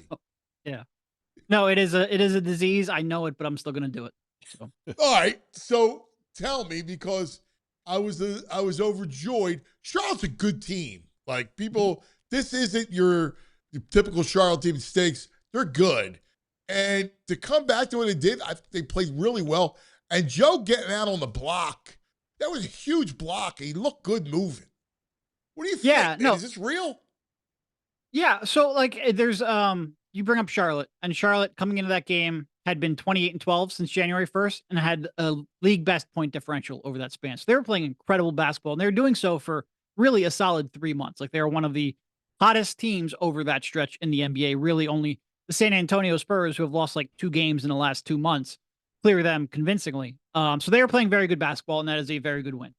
And to Embiid, the point about Embiid, like, so much of the first 3 quarters of that game, and the reason they had a 15-point hole to dig themselves out of, is they just weren't competitive on the glass. And Joel specifically, and I think it was a total team failure in terms of rebounding, but Joel just does not change direction, does not elevate the way he previously did. And then you see him make that block in the corner, and you go, oh, like, maybe he can dial it up, maybe not even for a season, maybe not for a series, but play by play, he can get that kind of performance out of that knee to make a big play like that. And so much in that fourth quarter went right. I think the Sixers held the Hornets to 5 of 22 shooting. And crucially, of those 17 missed shots, the Hornets didn't get a single offensive rebound, which has absolutely killed them through the entirety of that game. The only reason that game was close is because the Sixers got destroyed on the offensive glass. So to see them, lock down defensively, to see them then clean up, finish those possessions strong and continue to execute down the stretch, because they've been playing pretty good offensive basketball throughout the night. Like, they've got enough talent where they are going to make shots. They are going to score points. Can they get enough stops on the other end? And to see them do that on the road against a really good team that had been playing great basketball was really encouraging. What do you think their flaws are? Like, if they're rebounding. healthy, if they're healthy. No, the rebounding is, I think they're the 5th worst rebounding team in the league so far. Defensive rebounding team in the league. Yeah. They don't really pursue it on the offensive glass either. Rebounding is a huge flaw. That was stupid. I still would love. Question. What was that? So that was stupid. I knew that. Well, I mean, there's more than that. So I guess we'll go on to that. I would love a little bit more shooting, especially once you start getting into the role players off the bench. You take pretty much any of the starters out of the lineup, all of a sudden you're at a shooting deficit, which in this league is tough to get around. But, for the most part, if they're healthy, like, they have a chance to put up a ton of points. And like I said, it really comes down to, can you get enough stops and can you finish enough possessions? And if they do that, and look, the ifs are doing a lot of heavy lifting here, especially in terms of staying healthy. But they certainly have the talent to compete in a series against pretty much anyone in the East. Well, I mean, that's the thing. Like, you look at it, and let's get the standings out. So, sitting at 41-33, I mean, I know you know this by heart. You're right there. You're a game out of the 5 spot with Toronto. You hold the tiebreaker with the Raptors. So, if you got the Raptors, if you got the 5th spot, you're playing Cleveland. If you finish 6th and upended Hawks, you're playing the Knicks. Yep. Let's look at the matchups. I mean, obviously, I want no part of Boston, so yeah, that's the one they have no chance. I don't want to see that. So, assuming that doesn't happen, it's Knicks or Cleveland. Let's look at the matchups. What do you think? Yeah, I mean, neither team is necessarily a great matchup for the Sixers, in part because both teams are pretty strong on the offensive glass. Like, I think Cleveland is especially when they have their full lineup. Yeah. Yep, really strong. And the Knicks are just, I mean, we saw that series 2 years ago. Fundamentally, that group hasn't changed all that much. They are a top 5 offensive rebounding team. So I think you sort of start from there. And especially when you then combine the Knicks, they do a really good job of taking care of the basketball. They force a decent amount of turnovers. They tend to dominate the possession battle. And the way the Sixers can get beaten in the playoffs, if they're healthy, is another team dominates the possession battle. And I'm watching Josh Hart, fly in and grab 15 rebounds, and it's breaking my soul, even just talking about it. So, I don't think necessarily either one is a great matchup. Obviously with Cleveland, they're still a little bit, new in terms of integrating Harden. Harden has, his track record in the playoffs is what it is, although the first round is usually pretty strong. But they seem like they're starting to really come together pretty quickly. And they're playing really good basketball since that trade. I would probably lean, even though I think the Knicks are maybe a little more of a known commodity, I would probably lean towards playing the Knicks just because I do think, even though they're a good defensive squad overall, when you start getting into that Towns Brunson pick and roll, like you can attack that 2-man game with Maxey and Embiid, and I think quite effectively. And Embiid owns Cat. He owns Cat. It's just, can you be competitive on the defensive glass to make it matter? So the knee. So Joe says the knee's fine.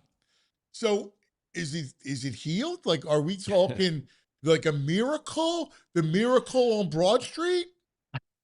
I'm not sure I would say it's healed. And again, I think if you go back and watch, because I actually think Joe did a pretty good job of committing himself to boxing out on the defensive glass the other night against the Hornets. He just cannot change direction or elevate consistently. And I think that's where you still see that knee is nowhere near what it was 3 or 4 years ago before the string of injuries. He just doesn't have that kind of mobility and explosion on a consistent basis. I think what he's more referring to is it is not preventing him from playing. It hasn't prevented him from playing for a while. And so it's not like a top of mind injury like that. It's not something that he is probably actively managing like he was certainly at this point last year or a little more than a year ago when he was still trying to play through it.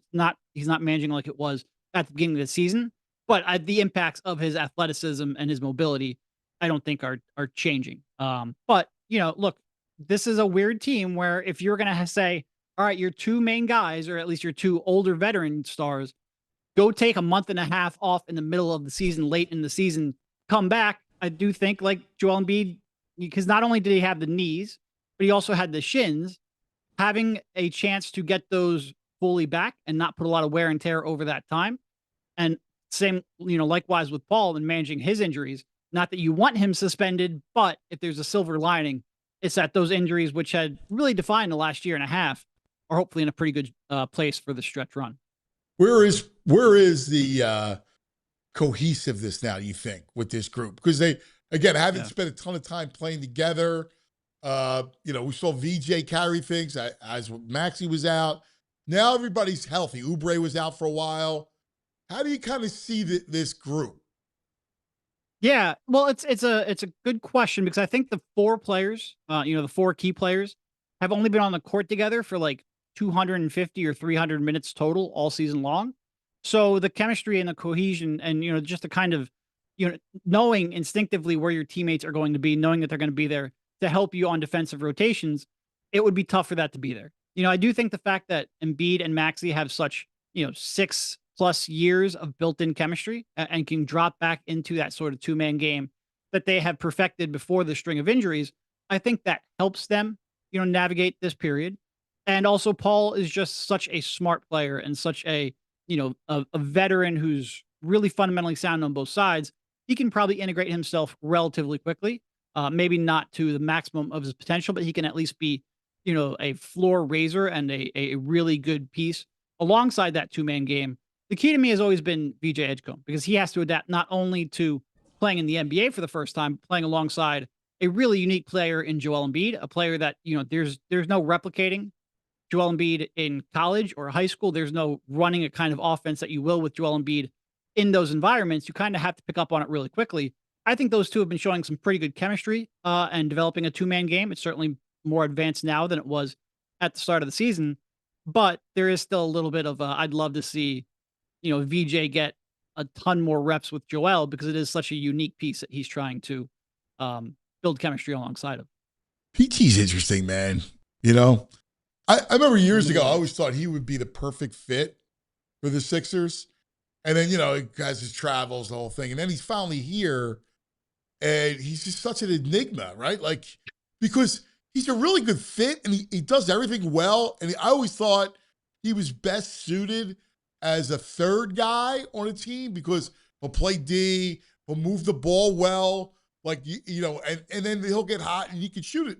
So I thought he was a great fit. Where do you think he's at as a Sixer? Like, there's times when I still don't even recognize him. Yeah. No, I think your instincts are mostly right. I think he is a great fit. And you can see him every time he returns, whether that's earlier in the year whether that is, these past 2 games, there is just an increase in professionalism on the defensive side of the floor. He raises this team's defensive ability in huge ways. And a lot of it is just like he doesn't, defend the primary scorer like he did maybe 5, 6 years ago, but he's so positionally sound. There's the communication is so much better when he's on the floor, and he covers up so many holes that the Sixers have that he is right now probably your most impactful defender on the team, even at his advanced age. And then you add in the shooting. Obviously he made a huge shot against the Hornets to pretty much seal the game. He's shooting the ball much better so far this year, and the ability to make pretty sound decisions. When he's sort of operating as that second side attacker, that off ball creator. He has a combination of he forces a defender to close out on him, and he makes pretty good decisions off the dribble when he gets that driving lane. So I think he is even at this age, he is a pretty good fit. It's just we've seen that so little, both because of the time that Paul has missed and also the time that Joel has missed. Paul's never going to be worth that contract. You had to overpay him to get him here. But I do think he can be, not that you want to be paying $50 million for a third option. I do think his skill set as a third option is almost perfect. You really just need these two on the floor more often together, I think. Derek, just pretend they're all healthy and they're going to be healthy. Are they the second best team in the East? Are they the 5th best team in the East? Where would you have them? Yeah, it's tough. I mean, I certainly think Detroit's tough because you don't know when Cade's coming back. You don't know what Cade's going to look like when he does come back.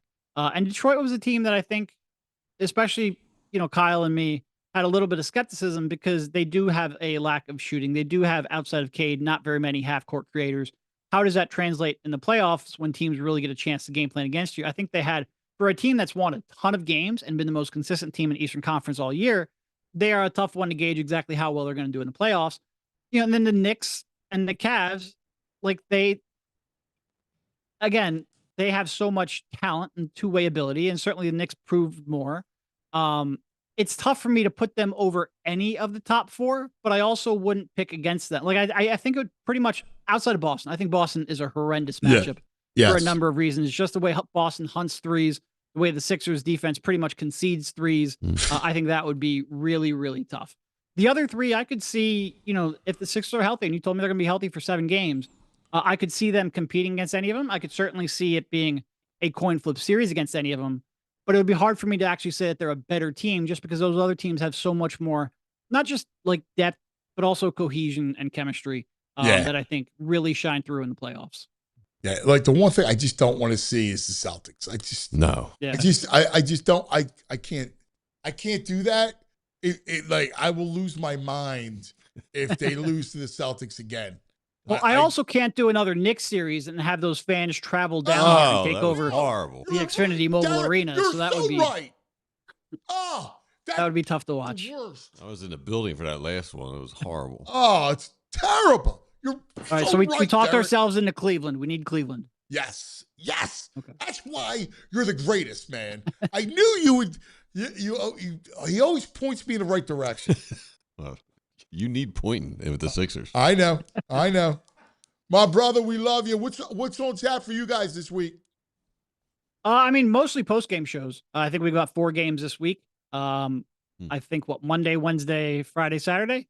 Or no, Thursday, Saturday. Yeah. Thursday, and then a 3 p.m. show tomorrow. 3 p.m. tomorrow. Perfect. All right. Well, we'll follow along, buddy. It's getting interesting. We finally got some excitement, man. So I'm so happy to watch good basketball again and good basketball players, because it really is this team's a great unknown. And we talk about who could they beat, who could they not beat. I just want to see them play more basketball, so I have a better sense of what to even tell you. And we get a chance to do that. Totally. And listen, for selfish reasons, you 3, you and Kyle and Devon, to me, are the best basketball coverage in the city. So I'm happy we're not wasting that. All right. Well, I'm hoping for a run. That's all I want. Just give me 1 run. Appreciate it. Thanks, brother. You're the best.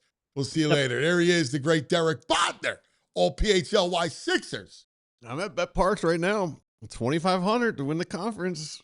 I might throw $50 on it. I'd say someone takes care of the Celtics early. You're $2,500 to win the conference? Yeah. That's a big number. That's what I'm saying. Yeah.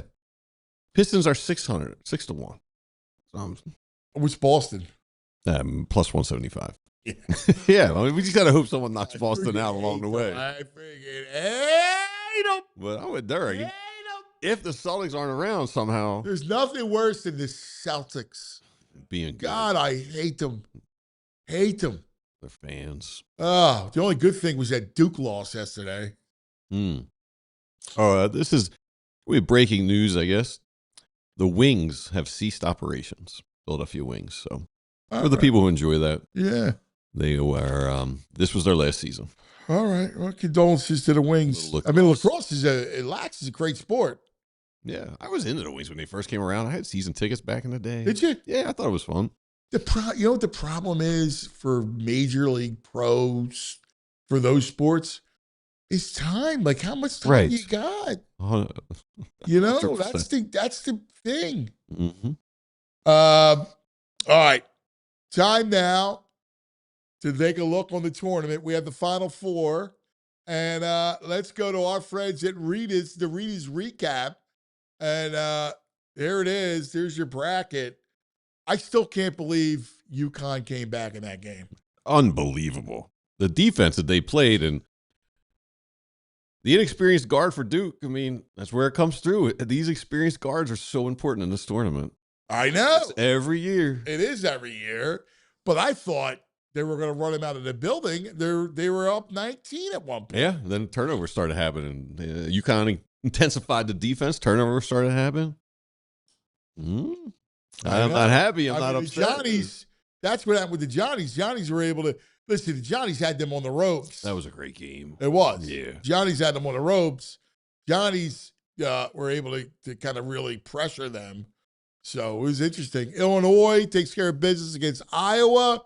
And then the two heavyweights win in convincing fashion, Arizona and Michigan. Yeah. They're going to square off on that side of the bracket. Michigan was not playing around yesterday. No, not it was that Arizona. Wasn't a game at all. I mean, listen, those two teams, it's a shame they're on the opposite side. I know.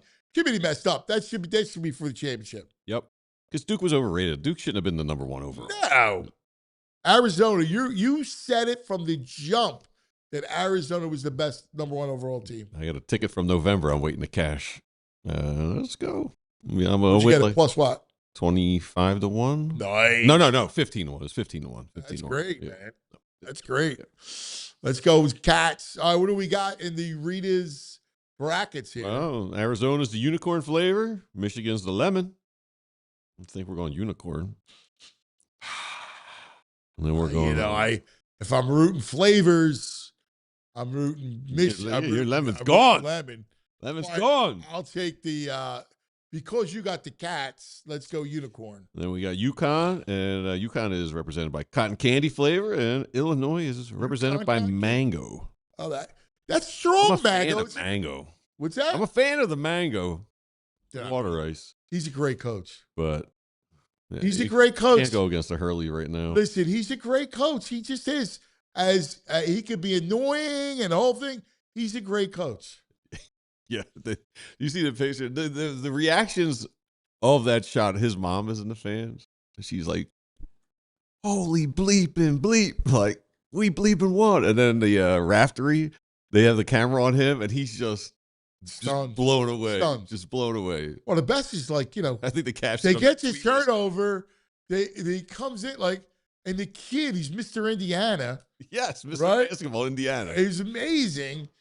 And he's like, he passes it, then it gets, the ball finds him back, and he knows the time. Shoots it from like the logo. Yeah, man. And he had enough spacing. Dude, you're in that huddle. John Shire, all you gotta do is say, protect the ball, right? We don't even have to get across course. 10 seconds. Exactly. We'll just protect the ball. They're gonna foul you.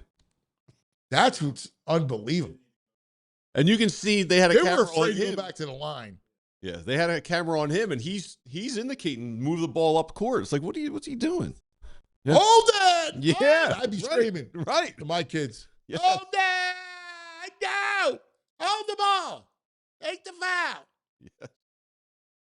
Yeah, I think they were, because they were dogging free throws the whole second half. Yeah. They were clanking. That was a lump piece. Yes, it was. That was the lumpers. Yes, it was. Yeah, Caden's just not. That injury had killed them. Their point guard Foster being. Yeah, I mean, he played, which was unbelievable. But Yeah, he's just not. Yeah, well, he wasn't himself. Yeah, yeah. He came back and played 19 minutes, and they needed every second of it to beat. Without the Johnnies. him, they don't get past the Johnnies. No, the Johnnies win. Yeah, And I wanted to see that. I wanted to see Johnny's UConn. me too. Round 2. Some 3, I mean. Round 3, that would have been awesome. That would have been the best. All right. Are we gonna feel better about the Phillies? After tonight, Really? if they don't put up runs tonight, chat? no. If I say to the chat, listen, it's 162. We can't go crazy from March. It's going to drive us insane. Like, No. we're going to go bleep crazy. I think everyone will be settled down tomorrow. It's just the first weekend. You We think? won the first game, and then a couple. Here's the other clutches. problem. Truth be told, I didn't watch the weekend because we had games. Mm. So that's the other thing too. It's easy for me to be Joe Calm when I didn't see it. I was following along on my phone. I mean, the bases loaded inning was at the 6th or 7th. Nobody out. I mean, that was tough. They were tough at bats. I think that's what stings the fan base right now. That's tough. I grant you. Yeah, that's you tough. expect a big inning there. But it's a great weekend to bring us back to the lead of the show. It's a great weekend for both Sixers and Flyers ahead. Fly guys, we had Rick Tocchet on, so we love that. We got at Washington tomorrow night. Maybe Porter Martone. Toc said it's a possibility. You know he's coming. All right. He's going to get a train ticket, he said. We got home Detroit rematch Thursday. Friday at the Isle. Easter Sunday against Boston at home. That'll be awesome. Sixers this week. We got at Miami, at Washington, win-win. Yes. And then Minnesota, Detroit. Tough ones. Next week is tough. At San Antonio, at Houston. That's tough. They'll split. Lose to the Spurs, beat the Rockets. Listen, I'll take a win-win. I'm with you. I just want to split. You got how many games left? You got 8 games left. You got to go. I mean, you got to go 5-3. Have to go 5-3. 6-2 puts them in a really nice place. I just want to avoid Boston. Yeah. All right? At all That's costs. it. So I just got to get out of this 7th spot. You're 2 games up on Orlando. And you just got to catch. You got to catch Atlanta or catch the Toronto, and you have the tiebreaker against both. All right, buddy. Let's go back in the day. Let's do it. We're going back. We're going back. We're going back in the day with True Mark. Oh, yeah. The hats are called. The Buccos had them for a while, and the Phillies had them, but I don't remember them being that like tall. those hats? No, not that tall. They were never that tall, but yeah, I did like those He hats. looks like a chef. He looks crazy in this hat. Look at that hat. That hat is horrible. Yeah, I mean, That's an ugly hat. What are we talking about that hat? He looks like a train engineer. I don't know. Like, there's no way the Stop. Veterans Stadium. Yeah. Addison Avenue. There's no way they played with hats that high, did they? He had to be an anomaly. No, they had those hats. Those Hats were not that high. I like those hats, but they were never that high. You wear a high baseball hat. You got to get a low hat. I think he's got like a carton of cigarettes under that hat, dude.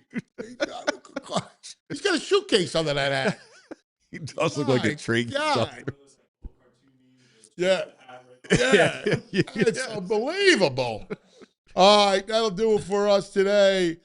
Ethan, great job, buddy. Nice work, Ethan. Excellent job. Everybody, listen, Have a wonderful day. All right, it's going to be warm this week. Oh, 70s, 80s. Thank God. All right, enjoy it. We love you guys. Ciao. We'll see you in the morning. We all silly like the mayor.